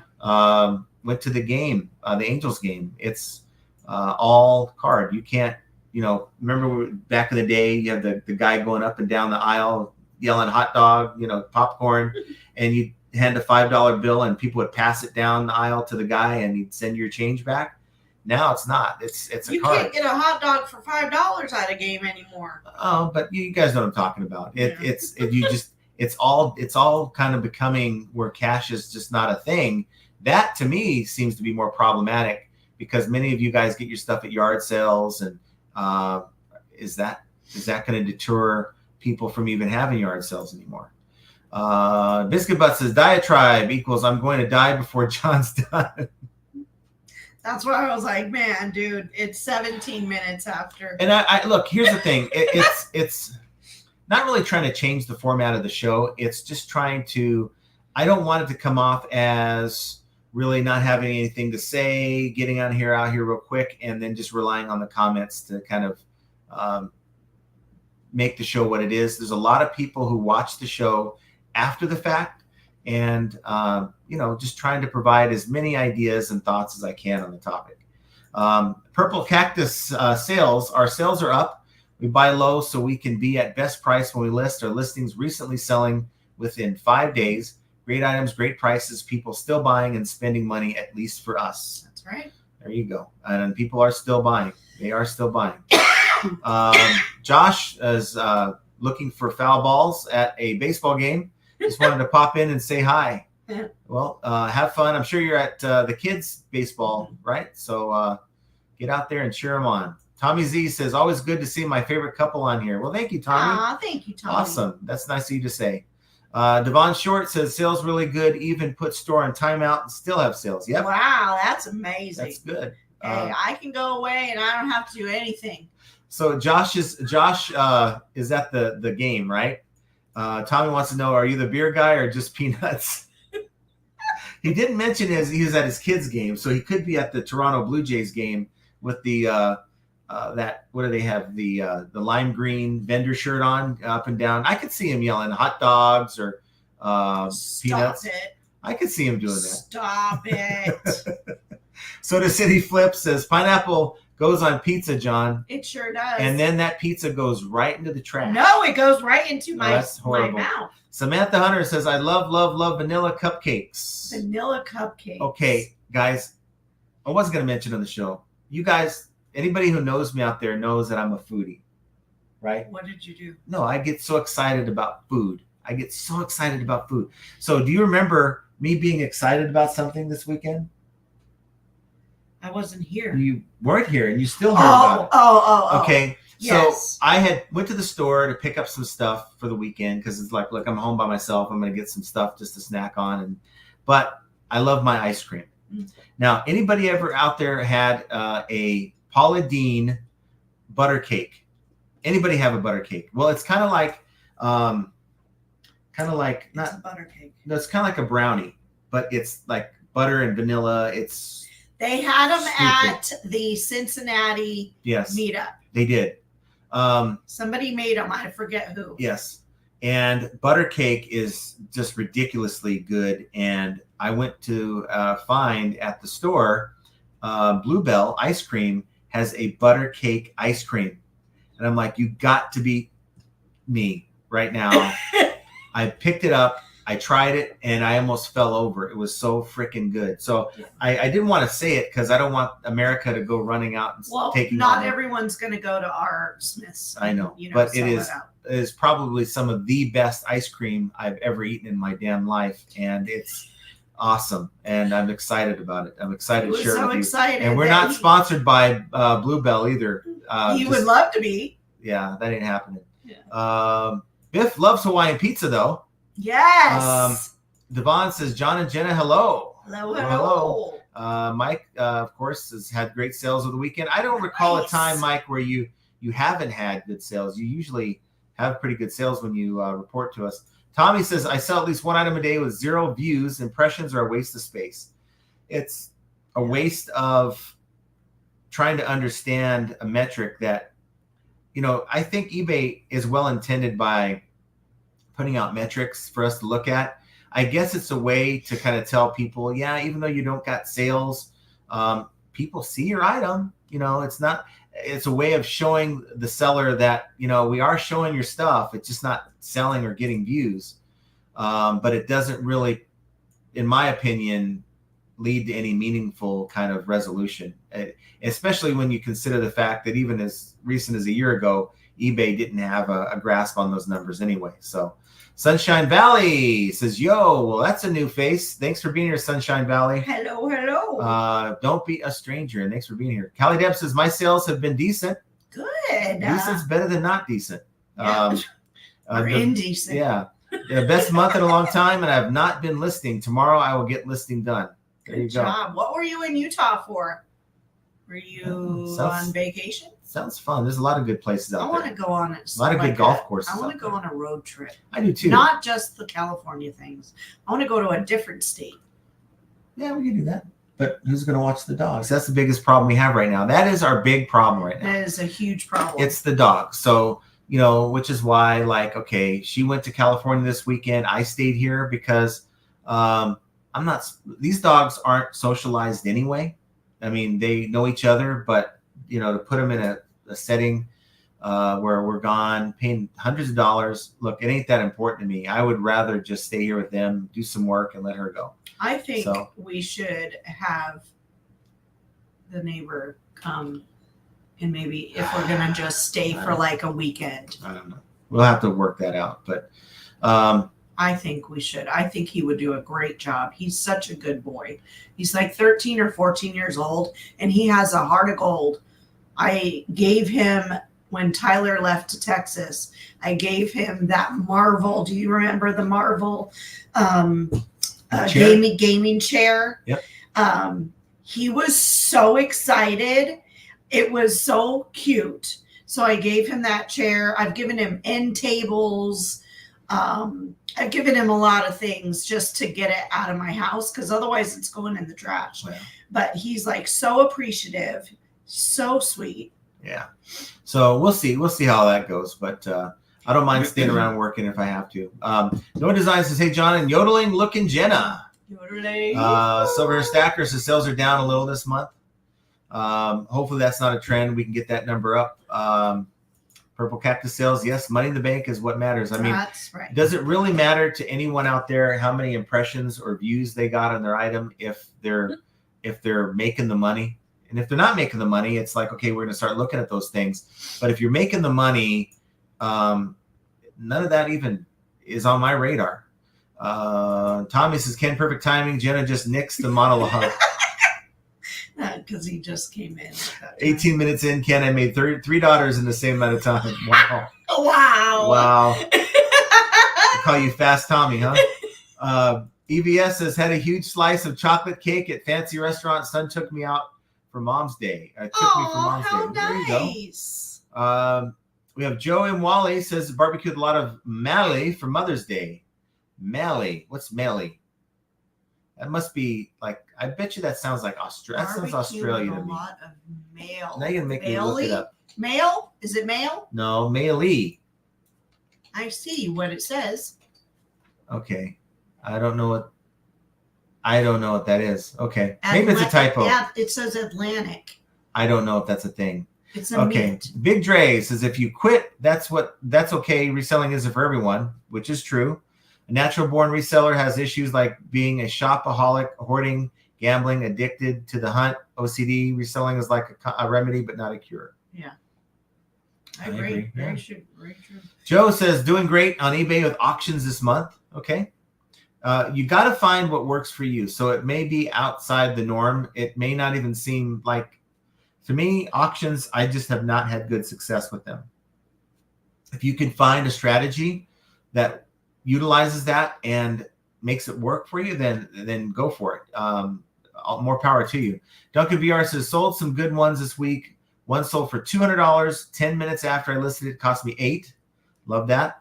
I did not promote it. Sold another at $170, so I'm happy my stuff not seasonal. How's your sales? I cannot complain. And I probably can do better. And that's the good thing. I mean, if I was maxed out, if I was, busting my tail from the morning I got up to the moment I got to sleep, and I'm just like thinking there's no way I don't have, I'm so exhausted. I don't have time for myself. We don't have time to go places. Like we went to go see Cirque du Soleil the other night. Say that one more time. Cirque du Soleil? Cirque du Soleil. Okay, whatever. And that I would be really stressed. But knowing that there's more in the tank, and if I really wanted to maximize more time, maybe, and I think a lot of people should be doing this anyway, maybe streamlining their time better to getting more listings up, then I would be doing even better. But I just haven't. No Design says, wait, who trimmed whose bushes? I knew that comment was coming. Thomas says, fun fact, trimming of bushes never became popular until the 80s. Mm-hmm. I guess if you're old enough to remember. Lag says, sold the Cuisinart 2 to go coffee maker. Okay. Coffee makers are great. We used to get pallets of those things. And she would like, oh, no, not another pallet of coffee makers. But we get them, we clean them, we'll test them. Don't clean it before you test it. That's a mistake. But, we did that too many times. Yeah, I was like, oh, crap, I cleaned it and the thing doesn't work. Okay, you just wasted 15 minutes. Yeah. So we get those things and they would sell. But they generally tend to sell better when, seasonally, when the weather's getting cooler and all throughout the winter months. EVS says, do you guys have one bank account for sales deposits for both your stores? I think you can sell my personal account as well. Yeah, actually, we have 2 different accounts. And they go into 2 different.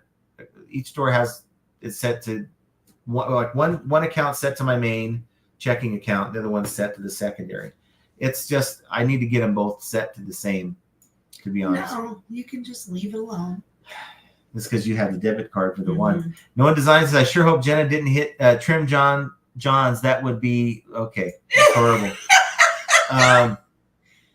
Duncan says, what's your 7-day sales target in dollars? My 7-day sales target in dollars would be somewhere around 20. Well, it'd be like around, we're talking gross. I would say, now eBay doesn't show you gross when they're showing you what money they have, because you still have your cost of goods, your supplies and all that. So I figure that I'm somewhere around the 23% range, 20 to 23% range in fees. So I'm looking at about $2,200 is my weekly amount that I got to see in there. And then it, like, for instance, the deposit that's going to shoot tomorrow is going to be somewhere around 1,800, and that's on par. I did the math as what my $75,000 salary would be on a weekly. That's after, well, really, that's before anything's taken out. When you're dealing with gross, for instance, right?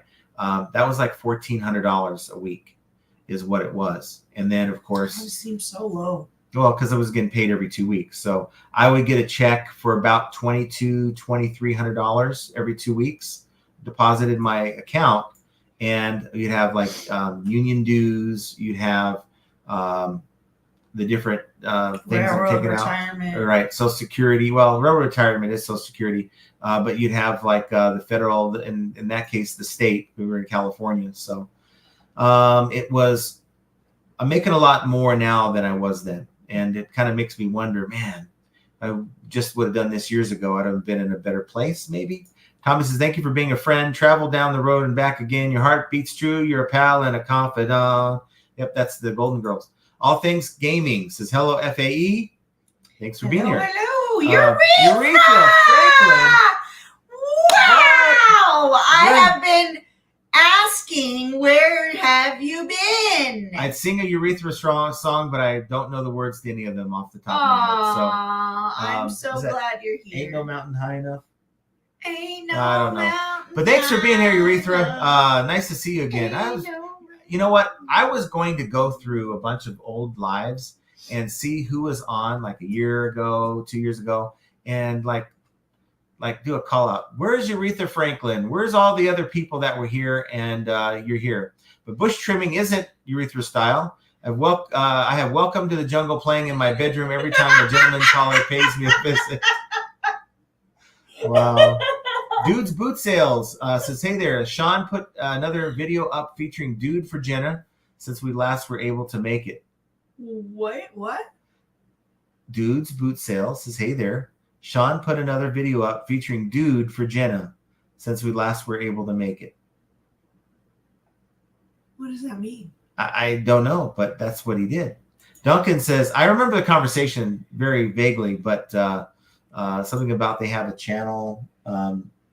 Dude's Boot Sales is who's Dude? Dude was,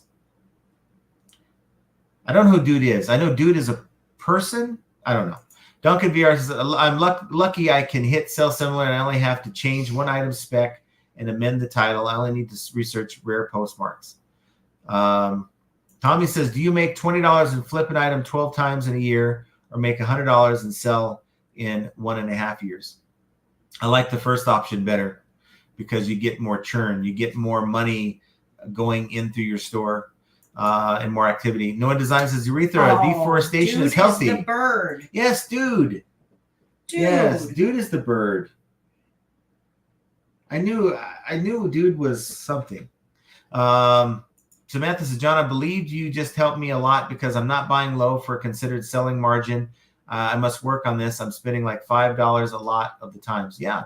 I think that is the toughest thing to do, is to try to get lower prices. Let's say you go to a yard sale, right? And someone has it and they have it for $5. And, they're like, yeah, I'm pretty firm with this. $5 firm. Maybe you go, will you take 3? We'll go, no, I'm not going to take 3. And then you come back. Where do you go? I mean, you pay the 5, or do you decide, how about this? Will you work with me on the price if I buy a lot of it? So if I buy a bunch of these items, are you willing to come down the price? I promise you, most people will be like, yeah, if you buy a bunch of these, because we bought some clothes that one yard sale a couple months ago where they had all the Under Armour and all the guy was like $1 for this, or $5 for these, and we got into a bundle, and it was quite a bit less when you cost average it out. If you're seeing at a yard sale, garage sale, if you're seeing items that are, multiple items and you're starting to, make a pile,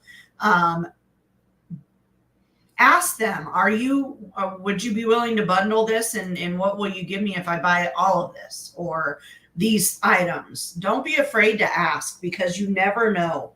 Yeah. And do me a favor, guys, hit the like button if you're enjoying the conversation. In this case, Chastity got a cha-ching $6 sale, but it's better than nothing. But hit that like button and we'll put it out there. Other channels try to take claim for, Who? Huh? They try to take claim when sales happen on their lives. What other channel would that be?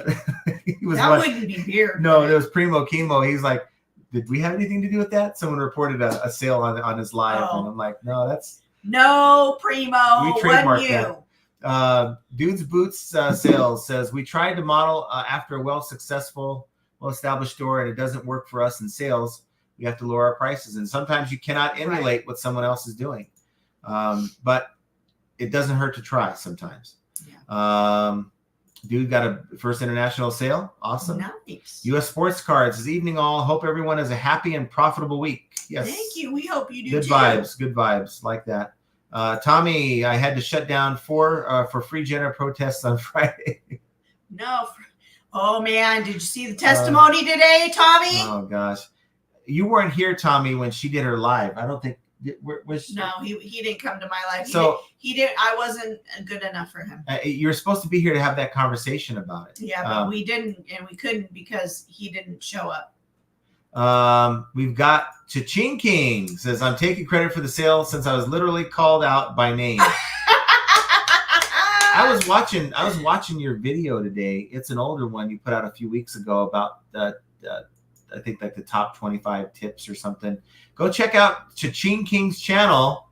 He's got really good. I like his quality. I like the quality of the video and the presentation. Good stuff. Nice. Well, thank you for the super chat. Yeah, thank you for the super chat. That's awesome. Very nice of you to do that. I'm trying to catch up a little bit, but you guys know me. Well, not with a 19-minute monologue. Yeah, I know, but I had to get it started. I had to get it going. You don't need to take that long. But sometimes it's you just need to say a few sometimes words. It's gotta. I'm not even gonna go there. Yeah. Deborah says brand new leggings, sport bras. They said it was trademark infringement. I wouldn't list those again, but I wouldn't let it stop you. I read ahead, and she does have a Poshmark, and I think where did she? Yes, cross-list that stuff. Florida. Cross-list that stuff. Get it on. She has it already on Posh. So I would just keep it on Posh. I wouldn't even bother with eBay at that point, since you got a Vero. Beard says, shout out to the big girls. Buy these panties, aka bed sheets, real cheap. Hey, why don't you, when you send that lawnmower, I don't know if you shipped it, but use it for packaging material. Wow. Venom says, hi, John. I don't really have a whole lot of if you get enough of them, and those big girl ones, there's a lot of padding there. Venom says, hi, John. Checking in. Thanks for the show again. Battling some sort of stomach bug, but making sales every day keep my spirits high. I got to tell you. I hope you feel better, Venom. Yeah, I hope you feel better. That's the toughest thing to do when you're not feeling good. Getting up here and getting stuff listed, and it's just tough. So, Derek's into that. Thanks for being here, Derek. Ferret Fan says, hey, everyone. Sorry I've been away so much. We got a new ferret and been spending a lot of time litter training. That's awesome. Oh, wow. I had, when I was a kid, we had 2 ferrets. That's cool. Yeah, they were. I love animals. I love animals as long as they don't bite me, right? Yeah. So, I like to go to the zoo and this, that, and other thing. I'd love to pet a tiger, but I know that I wouldn't have an arm if I tried. Mm-hmm. No One Design says, oh, golf, IR. It's supposed to be iron, but his keyboard doesn't have an O. I thought he said curling iron. I was like a heck of a hair curling iron, so you did that on purpose. And speaking of a curling iron, I bought it. I'm just going to have to stop buying women's. Stop putting me on blast. It's not I know blast. Where you're going. Where am I going? I bought this, what is it, the Bionic curling iron. I got a good deal for less than $10. And I have been trying to get this same curling iron in an auction for months. Yeah. And I keep losing because I'm not willing to bid that high for something that I could just go and did. buy. I never did. I got it for $8. This man goes and he wins one. Yep. And I was going to flip it for 75, and she's like, "No, I want that." I'm like, "Oh, geez, here we go." You can't do that. Yeah, but you also said it was making up for something. It was making up for the promise I made you like 3 years ago. Years ago, we'd get the big pallets of like Amazon stuff, and we'd come across the Dyson air wraps. And I'm like, "Oh, $200 right here, to $299 right here in my hand." And she's like, "I want one of those." I'm like, "Okay." After the second or third one of them I got, I'm like, "All right, fine. The next one of these I get, I'll give to you." There's never been a next one. There wasn't another one. Overjoyed says, "I'm vexed as how to ship large, heavy items. I have a pancake air compressor, new in box, big and bulky. It must weigh over 50 pounds, and I can't even lift it." That's a tough one. 50 pounds. Now, if it's huge, that's going to even be worse, because not only the weight is not the only factor in the price you're going to pay for the shipping label. It's the size of the box. And if I pick up something from liquidation, let's say, "Oh man, I thought it was going to be smaller than this. I didn't realize the box is that big," I might not even accept it. I might take it back. But it's one large box, 50 pounds. Maybe get the measurements of the item, add about 5 inches on each side, and then see if you can get a box at like Lowe's or Home Depot, something that'll accommodate that. If it doesn't, see if you can get 2 of those boxes that would accommodate it, where you Frankenbox 2 boxes, and then just don't you get Amazon or Amazon merchandise? If you do, I think you do. Get your Amazon boxes and curate them to just bubble it all up, make it really a big padding, and then Frankenbox it. So make them fit together. But a lot of people don't have the Amazon boxes she's probably talking about a big item. I don't know how. I mean, big. It depends on how big it is. Amazon has big boxes, depending on. Well, where's she? Okay. Anyway, any boxes will do, but Frankenbox. Yes. Yeah, I mean, you can even take multiple boxes and conform them, cut them. What's it called when you pierce it just to make it bend? I know you're talking about. Starts with an S. Scale, or what is it called? It's where you pierce it. You're not really going all the way through. You're just scoring it. Score! I told you it was an S. For the win. Score for the win. Landshark says warm soapy water for something. Talking about washing balls. Oh, that's good.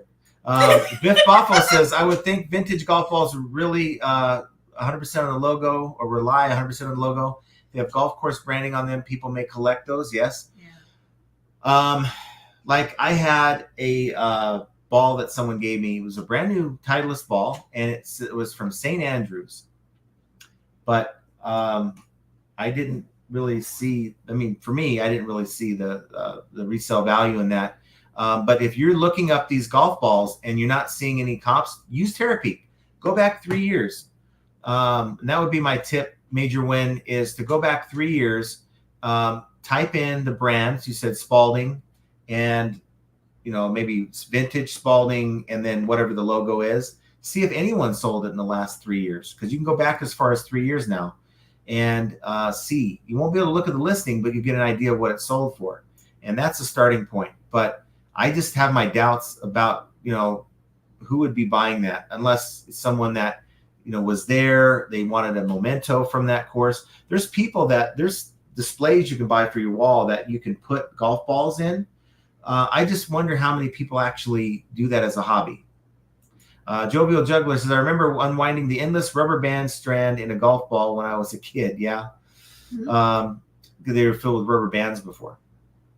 Overjoyed. Yeah. Mm-hmm. Now they're solid rubber, just different hardness levels of the rubber determine the type of golf ball. That's Overjoyed says, "I watched some other eBay channels and I'm amazed at how popular old used toys are. Yeah. I have some Hasbro for real friends, animatronic toys, but I haven't seen much sell through on the comps." Yeah, the old toys will do it, but some more than others. So you have to be really particular. Samantha enjoys the live and live your life and enjoy. Well, she enjoys the live too, but the live your life and enjoy will be here for you no matter what. Well, thank you. Thank you. Big Dre says, I'm sourcing CDs for the first time right now. I wonder if I'll find something of value. The only thing with CDs for me is they don't tend to sell great generally. Now, there's exceptions to every rule, but I just don't have enough expertise to really spend the time looking through DVDs and CDs and things of that type of media. Simplifies says, hit the like button, get a sale, or get your money back. That's right, 100% guarantee. Bearded Picker says, Jenna, I will make sure John has big girl panties to wear so he will survive your absence. That's what friends are for. That is what friends are right there. True friends will do that for friends. So thank you. Believe me, he'll survive. And the sad thing is, I could probably fit into those big girl panties. That's the sad thing. No, I would never wear them, but you know. Those things are gigantic. Yeah. They would never fit on your little butt. Samantha's eBay May 15 calculated shipping change. Uh-oh. Did you know about that? I didn't know about that. So let me know more about that. No one designs. The real question is, why are wild hairs going up John's butt? And more importantly, who's putting them up there? This is a mystery. Random. This is mysterious. They're random. EVS says, I would hold on to the tractor part just for shits and giggles.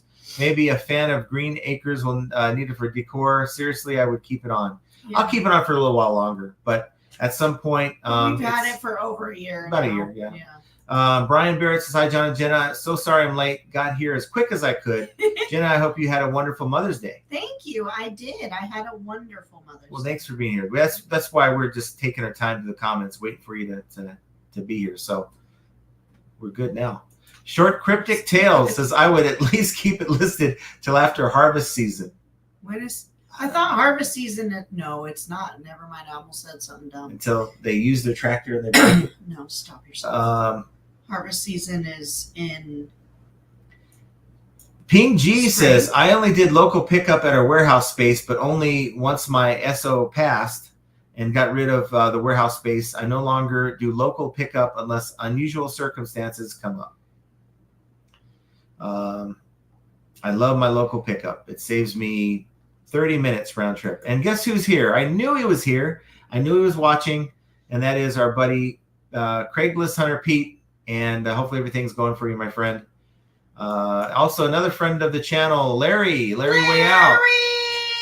Big Dre, I have Robert Earl Keen band signed drumhead. I don't know anything about that. What? I don't know. I think Pete would know more about this. A Robert Earl Keen band signed drumhead. Sounds pretty cool. I just don't know a lot about it. Sounds like it's worth something. Larry says, happy Monday, John and Jenna. Happy Monday to you. Happy Monday. And Soda had to go and eat. Shane just had to do that. I bought myself a set of TaylorMade stealth irons last week. Okay, very good. So the Titleist set was bought just to flip. There you go. I like TaylorMade stuff. I transformed from more of a like the Game Improvement, like the big bulky headed irons, to more of a thinner one. I got to tell you, there's no other iron I'd hit. These just feel great when you hit them. Fajita. That makes me hungry. I have a pricing strategy that's 99.9% accurate. Well, please share it. We want to know what you do. Shane got his cha-ching, sold another hat. That is an accomplishment. I can't sell a hat to save my life. Oh my gosh, he posts on TikTok every time he has a hat sale, and I'm like, dude, we can't even sell the ones we have. Larry's the one. He brought the gooey butter cake at the rally. Yes. And Larry, I gotta tell you, so good. If you like butter cake, gotta try this ice cream. It is ridiculous. Well, who knows where it's available? It's Bluebell. So anywhere that sells Bluebell, go get it. Joey says, okay to eat ice cream every day since it just fills in the cracks. I agree. But I am limiting myself. I'm doing very, very good. It used to be back in the day, I'd get a big bowl and just after dinner and just have to enjoy myself. I get one scoop now, a little over a scoop. It's a generous scoop. Generous scoop. You are so lying. Do not lie to our people. It's a generous scoop. It is more like subjective. 2 or 3 scoops. Don't let him fool you. No, I not that much. particularly bought him a bowl, ice cream bowl from the M&M world on the Strip, so that he just is allowed to have that much. We have the salsa bowls. I use those. I don't use a regular bowl. I use you ever go to a Mexican restaurant, right? The black salsa bowls, that's what I've used for my ice cream. I've used it for the longest time. I'm very, very disciplined. Tammy says, I want a case. This is more important than my ice cream, by the way. Tammy won a case. It took her 90 days, but they're on my side. Yes, you present a good case. Good job, Tammy. You present a good case for yourself. Those credit card companies aren't always going to side with the buyer. The buyer is going to be required to provide their case. And if they're doing their job, they're not rubber stamping things like eBay, then chances are you can win. Mike Seller says, I'm taking delivery of approximately 400 new out of stock John Deere manuals. I'll have 0 to them. I'm stoked. Yes, that's awesome. You make some good money with that. There's a lot of people out there either collect them or will use them. Let's see. Tammy has someone stay at their house to sit her dogs. Works great. Yeah, we don't really have. No, not really. Here. The only person I can think of is the little boy across the street. Venom says John is the funniest. OMG, when Jenna was talking about the good old boy in the Marvel chair, his face was like, God, this diatribe is catchy. Stop it. Ping G says Orange County, California is very expensive. It is. It's probably one of the most expensive places in the country to live. The management for our unit owns many warehouses, and the one we selected was the cheapest around at the time in the next city over. Okay. Rejoice is between my product review items and the relocated warehouse items, I look like a hoarder. And then there are boxes I have to save for shipping. I need a garage. Yeah. Does your apartment have the opportunity, give you the opportunity to rent a garage? That might be something you could do. We got Christine says, just dropped in to see what condition my condition was in. I'd say it's fine. Fine. I think your condition's great. I don't know. Is that how you would describe one of your items? I would say it's fine. No, you don't ever call it fine. I would say it's either in good condition. I would say it's an open box item. Great open box condition. Open box condition. Looks like it was used at least once. Wow. Sorry. Christine! I'm sorry. I'm so bad. Bearded Picker says, such disrespect. I'm hitting the thumbs up twice. Oh my God. Let's see. Dudes, boot sales. Sorry, had to feed the chickens. I met Sean made a new video of dudes since we were last able to make it here to Atlanta. There you go. That's what you meant. Okay. I started to watch it, but I want to watch it with sound. Chastity says, second sale during the live, up $14. There we go. Yeah! Keep this thing going longer. We get you up to 100. Maya says, it also works for other platforms too. After hitting the like, I got 2 Poshmark sales. Yes, Maya! Basket Noodle says, pet a tiger. I'll introduce you to my ex. She'll just take your torso off. I think that those are my favorite animals at the zoo. Well, those and the monkeys. No one should be surprised by that. The gorillas. I am in such awe of just the tigers and lions and just how bears. No, the bears are okay, but the tigers are just so beautiful. I just love it. They are beautiful. We got to go to a zoo. We got to go to this thing out here. They got this thing out here in Vegas. It's some kind of habitat. But it doesn't have what you think it has. I don't know. I talked to you about it before. Yeah, but maybe we just got to go and check it out. They don't have lions and tigers and bears. Oh my. No One Design says, Jenna, I think John is bullying you. I think it's time to move on to Plan B. Yeah. Plan B. What's Plan B? I don't have a Plan B. Sorry about that. This is Plan B. Big Dre just. Wow. All right, Christine. That gets me back for me being stupid. Oh my God. Big Dre said, just got 10 Japanese movies that were in the CDs. One is worth $75, so I'm taking all 10 at $1.99 each. So there you go. Get that money. Wait, what did Jovial say? Jovial says, who in the chat did not own a VW Bug when they were younger? I did not. I did not. Beard says, I didn't, but parents had 5 or 6 and a bus. Oh my goodness. Wow. We got Brett, Mad Hatter's Boutique, says, hey, FA fam, and OKC at hospital. Uh-oh. Brother-in-law had his 17th brain surgery today. He's in ICU, but many good thoughts sent out to him. Appreciated. His name is Brian. Oh, Brian, our prayers and Brian, thoughts go out to you. We are praying for you. Sorry about 17 surgeries. Oh my gosh. But I can't even imagine. Yeah, it's horrible. We will keep him in our prayers for sure. Yeah, and you know my email. You can always you should have my phone number too. I think you do, but you ever need someone to talk to. Lake Erie Resell says, hello, everyone. Hello. Thanks for being here. Basket Noodle does the whole box lobotomy. I'd flat X19. I had a Fiat X. I was thinking he was talking about a box. Wow. Okay, well, it could have been a box, but Fiat X19 and a Plymouth Conquest TSI. And my neighbor has a 900 BHP Supra. I had just whatever the hell ran. And that was... No, tell him what you really had. No, I think I had a... hell, I don't even remember. No, you do. Don't tell me you don't remember. I don't remember. You are lying. I don't remember. Tell them what did I have? Had. What did I have? No, you have to tell them. I don't remember what I had. My first car was just what I was handed. You had to sit basically on the floorboards. No, that was after high school.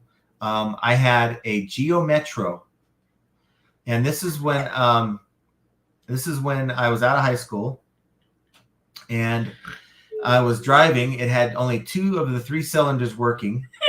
So me and a buddy went to Vegas, and I'm like, I'll drive, right? And we had to go up the Cajon Pass. It's 11 miles in this thing, and we had trucks. This is a steep grade. We had trucks passing us, okay? Trucks that are going slow passing us. And we were going, I think I can. And one day, the driver's seat busted. Like I'm sitting in like the metal bracket that hold the seat up, busted.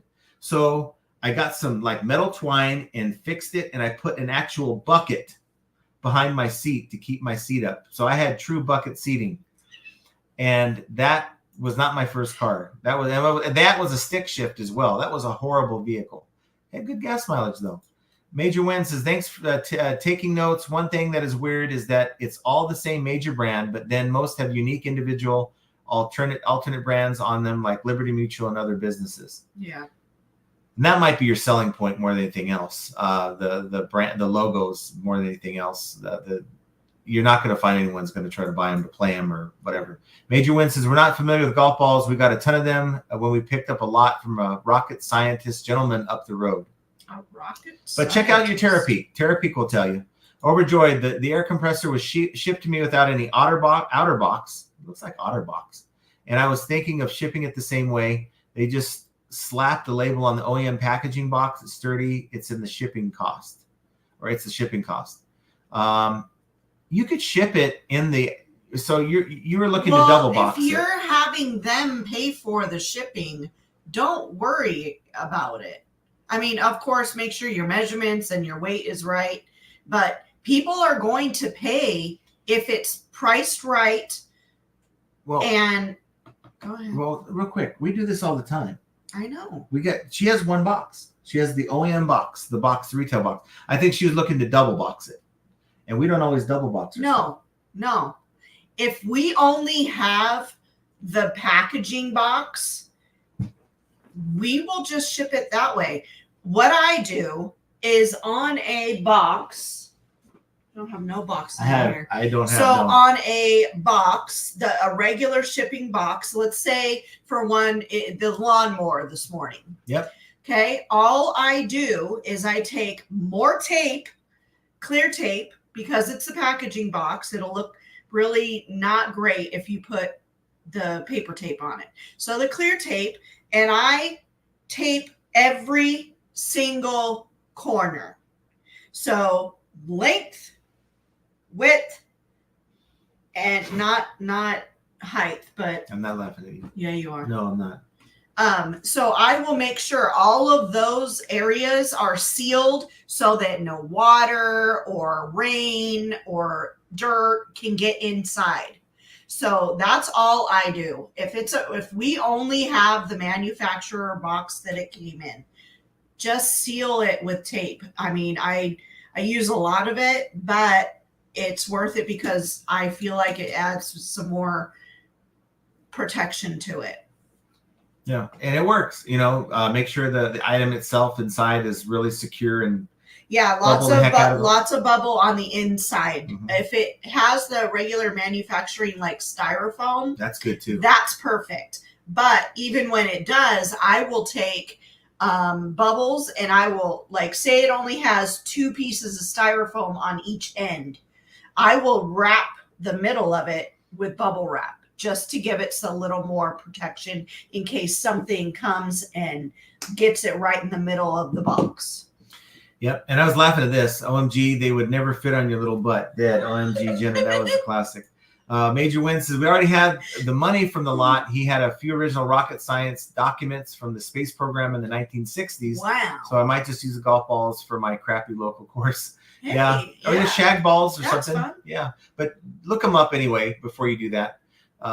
Short Cryptic Tales. Harvest season is October or November. Oh, yeah. Okay. See, I guess I was never on a farm. Overjoyed has the strangest assortment of goods to sell. Harley parts, Liadro toys, clothes, new and used. Liadro. What is Liadro? I don't know. It's a brand. It would take me months to list. That's okay. You've got Liadro. New and used it would take me. Oh, Liadro figurine collectibles? So... yeah, those are Liadros. Those are like the porcelain ones. Yeah. Yeah. Certainly get those things. Sounds like you have a lot of good stuff. It's just a matter of getting it up. Bearded Picker, second sale during the show. Glad I hit the thumb button twice. Thanks for removing your like. I appreciate that. Yeah. Overjoyed says, I feel overwhelmed before I really started, mostly listing by whatever size boxes I already saved. Yeah. We try to save some boxes, but there's a lot of boxes like they're in my way, and we got to break them down and throw them out. Oh my God, I was tripping over them this morning. Venom says, John and Jenna opinion, end pricing in 99 cents, so $50.99, or do whole number like 50. No, I would say $49.99. I was having a conversation with a friend of mine, a friend in the trucking industry, and he's like, yeah, this study was out like years ago that if you sell something at like $59.99 as compared to $60, there's something psychological about it. It's like, yeah, I'm only spending $50-something versus I'm spending $60, right? Yeah. Even though it's virtually the same amount, I would say in your case, $49.99 is where I'd go with that. Right. And then what I do when I'm sending offers, so I know John doesn't do this, but I do on the Hot Desert Deals store. So I will go and figure out what 15% is off, right? But if it's, let's say it's gonna make the amount $24.12, I will just put $24, an even number, and leave it at that. I don't do the change on it when I send an offer only. Venom says, OMG. Jenna says, stays keeping John in check. Does she have to call him out and keep him honest live on stream? No. But it is entertaining. So we're glad we're here to entertain you. Kelly says, wait, you're supposed to use a bowl? Just eat it out of the carton. No. I'll never do that again. I was punished as a kid when I was eating. My dad made me eat the whole ice cream out of the carton because I think I talked about this before, because I ate ice cream without asking, and he's like, here, take it all. You eat it all. And I never did that again. I didn't know that. But this kid never had to do that because I would never do that to anyone. My dad would eat ice cream while he sits. Yeah. My son's into fitness. So this is my fun. this is my son here commenting. This is my son. Hold on. And he's into fitness. So he'll say, oh, what are you doing? I'm like, oh, I'm having some ice cream. And I'm like, yeah, and I'm gonna get on my exercise bike here pretty soon. And he just started dying because it's like it doesn't make any sense. Defeat the purpose. Yeah. Overjoyed says, one thing I excel at is fighting chargebacks from my site. I'm more worried about scammy buyers threatening to use negative reviews as extortion. But they're not very many. I mean, they're very few and far between. I would not be afraid of anything on eBay, to be quite honest. I'm not worried about negative feedbacks anymore. I'm not. I mean, think about this. eBay isn't working with many sellers anymore to get rid of unwarranted negative feedbacks. A good reply is probably your best weapon. Heck, I got a feedback, 3 weeks ago, and I didn't even fight it. I just put a reply. I didn't even, because my thought is go in, put in a request to have it removed. Maybe someone will hit the wrong button and delete it, right? But I didn't even fight it. I'm just accepting it. It's part of it. If you can sell thousands of items a year and not get a negative, hey, more power to you. You're probably in a good category with the good buyers that I think we found when we were selling those military patches. But that's not who buys from me, and I expect negatives to happen, just the way it is. Yeah, I would say sometimes you just have to just do it. I mean, just list the items. Don't worry about the feedback at the end. I know as me, I think about the end result or the parts along the way. Don't worry about it so much. And I'm guilty of it too, but honestly, I've gotten to a point where I don't care what they put in the review, unless it's, defaming and derogatory and all that, which has never happened. But don't worry about it. Don't let it get to you. So yes, I'm a man of many talents, and riding bike while I'm eating ice cream is certainly one of them. Venom says, John, should I be paranoid or concerned if I accept the buyer's offer after going back and forth? It's a $15 card. They initially offered 6 today. They offered 10. I'm taking it. Will they leave a negative in spite? No, I don't think so. I don't think so. I've never had that happen. People tend to start low. I mean, a lot of people get mad at low ballers, but it's a tactic. They start low. You're up here at high, and you eventually find a common ground. Look, they don't have to take it. If they want it, they could take whatever the price is that you settle on. And let's say they left a negative feedback. Seller sold this too high. That's grounds to have it taken off, because you can't complain about something that was they the terms, agreed to. Right. Like the shipping price was too high. Wow, this guy charges too much for shipping. Well, it was in the terms and conditions of the sale. You cannot complain about the terms of the sale that you agreed to. JRKR 1964 says, hi, lovely people. Hello, you lovely person. It was a teal one. Teal Geo Metro, yes. Tom George Story says, oh gosh, that was so funny. I row or no go. I have 4 cars, all manual. Yep. I learned how to drive in a manual. I had true bucket seating though. No One Designs says, of course, it had a great gas mileage if you had to push the damn thing everywhere. It was bad. We're like, let's get up this hill. And then we hit if anyone's driven on the Cohon Pass, like there's a little downhill. We were just trying to go as fast as we could to get momentum to the next hill. Yeah. That's so sad. It was very sad. Dean Cantor, showing my age, 73 Mercury Comet. Wow. Wait, Mercury Comet. My mom had a really cool car, but I don't remember what it was. Yeah, I remember my buddy's first car. I don't remember mine. Mine was not. He had a Nova, and it had an Afghan. Like someone had made an Afghan, and it was like covering up the rip spots in his seating was all ripped up, and that's kind of the way we were rolling around in a Nova with an Afghan. This one, as far as the advice to put a poly mailer around it, I would not recommend doing that, because if you're shipping, that's what my mom had. Is the Mercury? Okay, sorry. My mom had that too. But GRKR, I wouldn't put a poly mailer around a large box, because if you ship it by like FedEx, that they do not want you to do that. You get caught up in their machinery. Yeah, and they'll come back and charge you. Yes.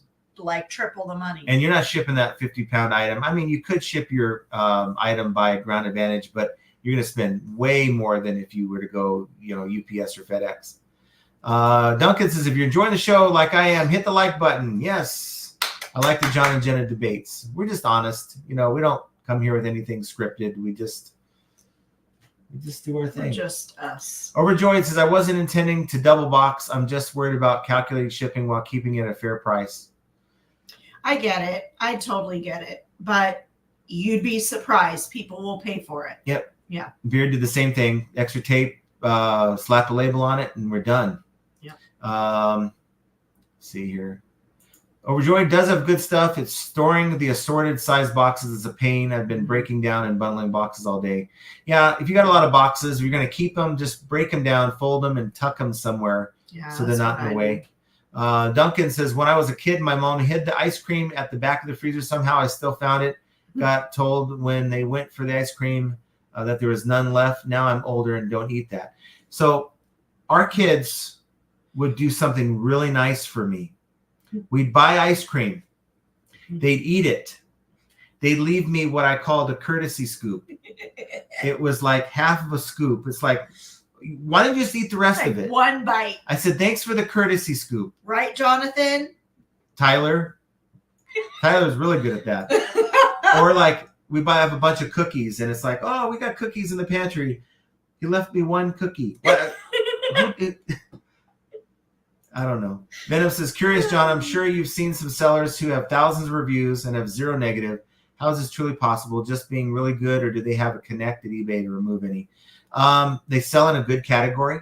I could tell you that, like when we sold those, and this is the only reference that I have with collectibles, but when we sold the military patches and badges, we must have sold hundreds of them. And not one, people know what they want. There's no surprises. We didn't even have instant payment. We let them pay whenever they wanted to. Didn't have to file one non-payment. You're just dealing with really good people. And when you make a mistake, which we did a couple times, they were willing to work with you and you were able to resolve it because of that. You didn't have any of these people leaving like instant negative feedback before they tried to reach out. They just were really good people. And that's why I think some categories have better customers than others do. Overjoyed says, I've had eBay for 25 years and have had about 250 positive reviews, but only sporadically sold stuff. Afraid a negative review would have more impact on my account than a longtime seller. No, I think eBay's never been willing to talk about this because I've asked them. They were about to answer me, but they did not. But I think there's a very, very brief negative impact on your account, like 12 to 24 hours when you get a negative and things kind of they get back on track, regardless of how old your account is. So I wouldn't worry about it. Do you know what time it is? Yep, we're gonna go a few minutes over. We're almost caught up. Maya says, yeah, I'm just got a neutral from a buyer who kept messaging me random complaints about an item but refused to return. I wonder if she's banned from returning. Either way, I got it over it in like 15 minutes. I had somebody who did the same kind of thing. They sent a thing out. They were complaining about it. And I said, look, be glad to unwind this whole deal. Just send me back the items. I'll send you a label and we'll get you a refund. They never did anything. They kept it. Sometimes they fish for a refund, a partial refund. They have no intentions on sending it back. They just want a better deal. And they realized that wasn't happening here. Sawtooth Outpost says, I got a negative feedback for shipping cost. eBay did not remove it. I would contact eBay for business. I would go in and dispute that one, because you cannot complain about the terms of the sale. The buyer is not allowed to set the terms of the sale. It's the seller. And by buying it, they agree to those terms and conditions. So you have someone at eBay rubber stamping these requests is what's happening. Let's see. Kelly says, I learned to drive a manual. They really should make a requirement that all new drivers learn. But I agree. I got to tell you, it's been so many years. I probably would ruin a clutch if I was to try to drive stick. It's like riding a bike. I don't know. I would maybe hate not it. for you. I would hate for it. me. Oh my God. Wow. I guess Venom was right. You're really tearing me up today. I'm not trying to tear you up. I'm just better at driving than you are. Period. Do we want a flashback moment? I have not gotten into any accidents. So you've not seen me get into an accident yet, have you? There's been so many close calls. Well, this isn't horseshoes. So, when I get a phone call that you're going to the hospital, it's like, that's not good. What happened there? You want to relive that moment? Okay, I guess not. JRKR says, I meant if it was a smaller item. No design. Your buddy's Nova had the Afghan IED look to it. Yeah, well, not that kind of Afghan. The what? Like Afghanistan? No, it's the Afghan, like the little the little knitted blanket that was covering the seat. Maya says, yeah, neutrals aren't the end of the world. The funny thing is I had slow sales, and then as soon as I got the neutral, my sales completely shut off. I was like, man, can I get more neutrals now? I just wouldn't worry about it. Dean Cantor, didn't hear anyone say they had a Yugo, probably wouldn't admit it. A Yugo. I don't even know what a Yugo is. Yeah, I remember the cars back in the day. There's some pretty bad ones. I didn't have a Pinto though. That would have been the worst. Venom says, OMG, that was so random. Jenna goes, that's what my mom had, like a child getting candy. Sorry. I'm glad we're entertaining Venom today. Maya says, no, they don't. And half the time when I block people, they buy it from another account. So now when I block someone, I just take the item down and leave it up on Poshmark. Okay.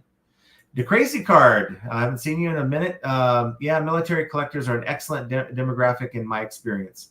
I love that audience. If I could get nothing but that, I would that type of thing. If Archie was able to find that kind of stuff and say, hey, let's go in halves on it like you did before, or if I had a source for that kind of stuff, military collectibles, I would do my own store for that. And I wouldn't even turn on instant payment. Kelly says, neutrals and negatives drop after 12 months.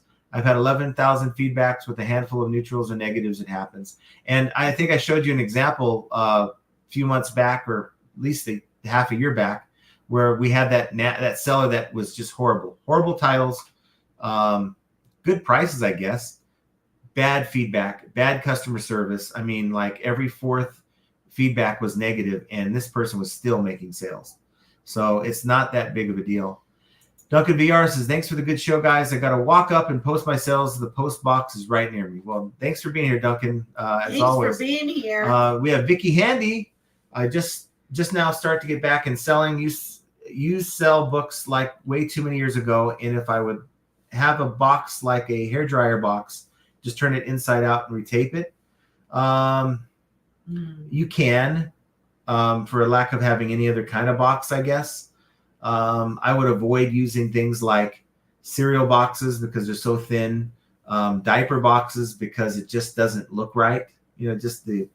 It's all about perception. So when you're packaging your stuff up to a buyer who just bought your item, you want to be as professional as you can.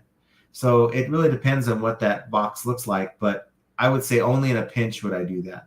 Yeah, I wouldn't do it ever. Don't send it in another type of box other than the original shipping box or a actual box for shipping. This might be your favorite comment of the night. Oh my gosh, Duncan, if that's what you have in your mind as to how old I am, praise you. Charlie Holmes says, yes. Why many people do not know about the dimensional weight? I have seen many people getting overcharged because shipping a big box with light weight. Just people don't know about it. Unfortunately, it's something you find out the hard way, thinking, oh, this is only 5 pounds, but it's a huge box. Maybe you have like a big plush in there or something, right? And it's like a 20 by 20 by something, and it's only 5 pounds. And you're going, well, why is it so much? Because the dim weights, which is the dimensional weight, the dim weight is a big part of that calculation. And even Ground Advantage is starting to use, we're used to the whole first class. It doesn't matter if it's under 18 inches, any dimension, it doesn't matter. It's just all based on the weight. That matters now. So you gotta really, like when you're buying something, consider if this item is going to be too much to ship. Yeah. Samantha, what I missed. Good evening, and I'll catch the end part later. Bye. Have a good week. Yes. Have a good week. I hope you have lots of good sales. Hopefully, we'll be getting those USPS free boxes. They, like I said in the video a few months ago, they said sometime around the end of the year or by the end of the year. So let's hope they didn't change course on that. I mean, if you think about it, USPS Ground Advantage, the service has kind of fallen off a little bit over the last couple months. Yeah, I've got 2 Poshmark they went Ground Advantage. No, they went first class. What, recently? In Posh. We don't sell first class. Okay, we don't not ship first class. Priority mail. Yes, priority. Yes. So they went priority, and they are still out for. And one of them is that Baby Yoda. Yes. The Yoda backpack. That's why I'm so nervous. That's the only reason I've checked. Well, if it's lost, guess what? Someone's paying. USPS will pay it. I have 2 claims right now with USPS for lost packages, and I have to refund this buyer here by tomorrow because it's an item not received case with no activity. Raison says, my buyer opened a return case request, but eBay closed the case even without asking me anything. Why and when that happens, can you explain? When a return case is closed against you, usually means it times out. So you have a certain date where you need to actually approve the return and send them a label or approve the label or confirm the address if you have if the buyer's paying for it. And if you don't do anything and just let it sit, eBay will time it out. You're going to get a defect in your account. That's going to hurt your account pretty much more than anything that you can do. So yes, they don't have to ask you about it. They don't have to confirm with you. They just open a case. You need to be on top of your overview screen and make sure you're replying quickly to any case. I got a defect, by the way. I had an item not received that just slipped through the fingers. Was going to get on it and give them the refund. I just forgot, and eBay stepped in. So it's not the end of the world, but it can hurt. G. Jasso, I purchased something on eBay on the 3rd of May. Live in Phoenix. I bought from another seller in California. I figured for faster shipping to me. Packages all over the U.S. and as of today, not here. Yeah. Yep. Yeah. Something's going on. I don't know if it has to do with all the strange weather that the tornadoes and everything else that's going on. I don't know if that's the problem or what, but they really need to get theirs together. Yes, Roundup. Don't if you have you just Roundup. It's the best. We always Roundup, and with weight too. We do that with the weight also. So. Let's see. Reason says no. Chastity got sale number 3. The seller closed the case on my favor, even though without asking me anything. Oh, okay. Oh. I am not the seller. I'm sure you meant to say, I am the seller. eBay closed the case on my favor, even though without asking me anything. That happens, I guess. Just depends if it's over your 30-day return window, that type of thing.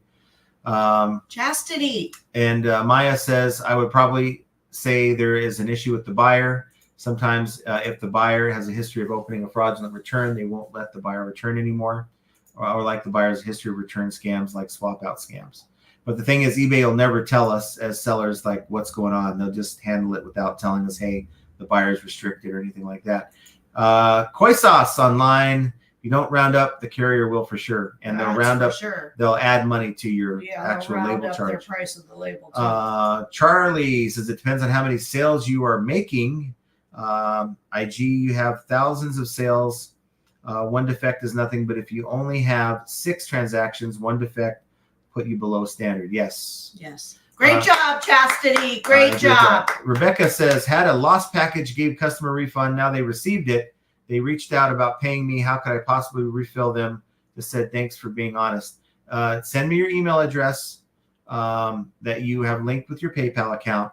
Go onto your PayPal account, send them an invoice to that email address, and they can pay you that way. I did the same thing, and this buyer was honest, and guess what? I said, don't worry about paying me the shipping, just pay me for the item, and they did. So that's the end of our show. We went a little bit over, but it was important to me to kind of catch up to your comments and to read what you guys had to say. Just know that we're going to have good weeks, bad weeks with your selling, and there's almost always an answer. Could be stuff out of your control, could be the economy, could be there's a problem with the platform. I'm not saying that eBay is never default, but a lot of times, and most of the time, it's within your control that you can do something and make a change. And maybe it's your sourcing, or maybe it's just the way you're doing it, but try to figure it out. And that'll help. I'm sure there's an answer out there that'll help your sales.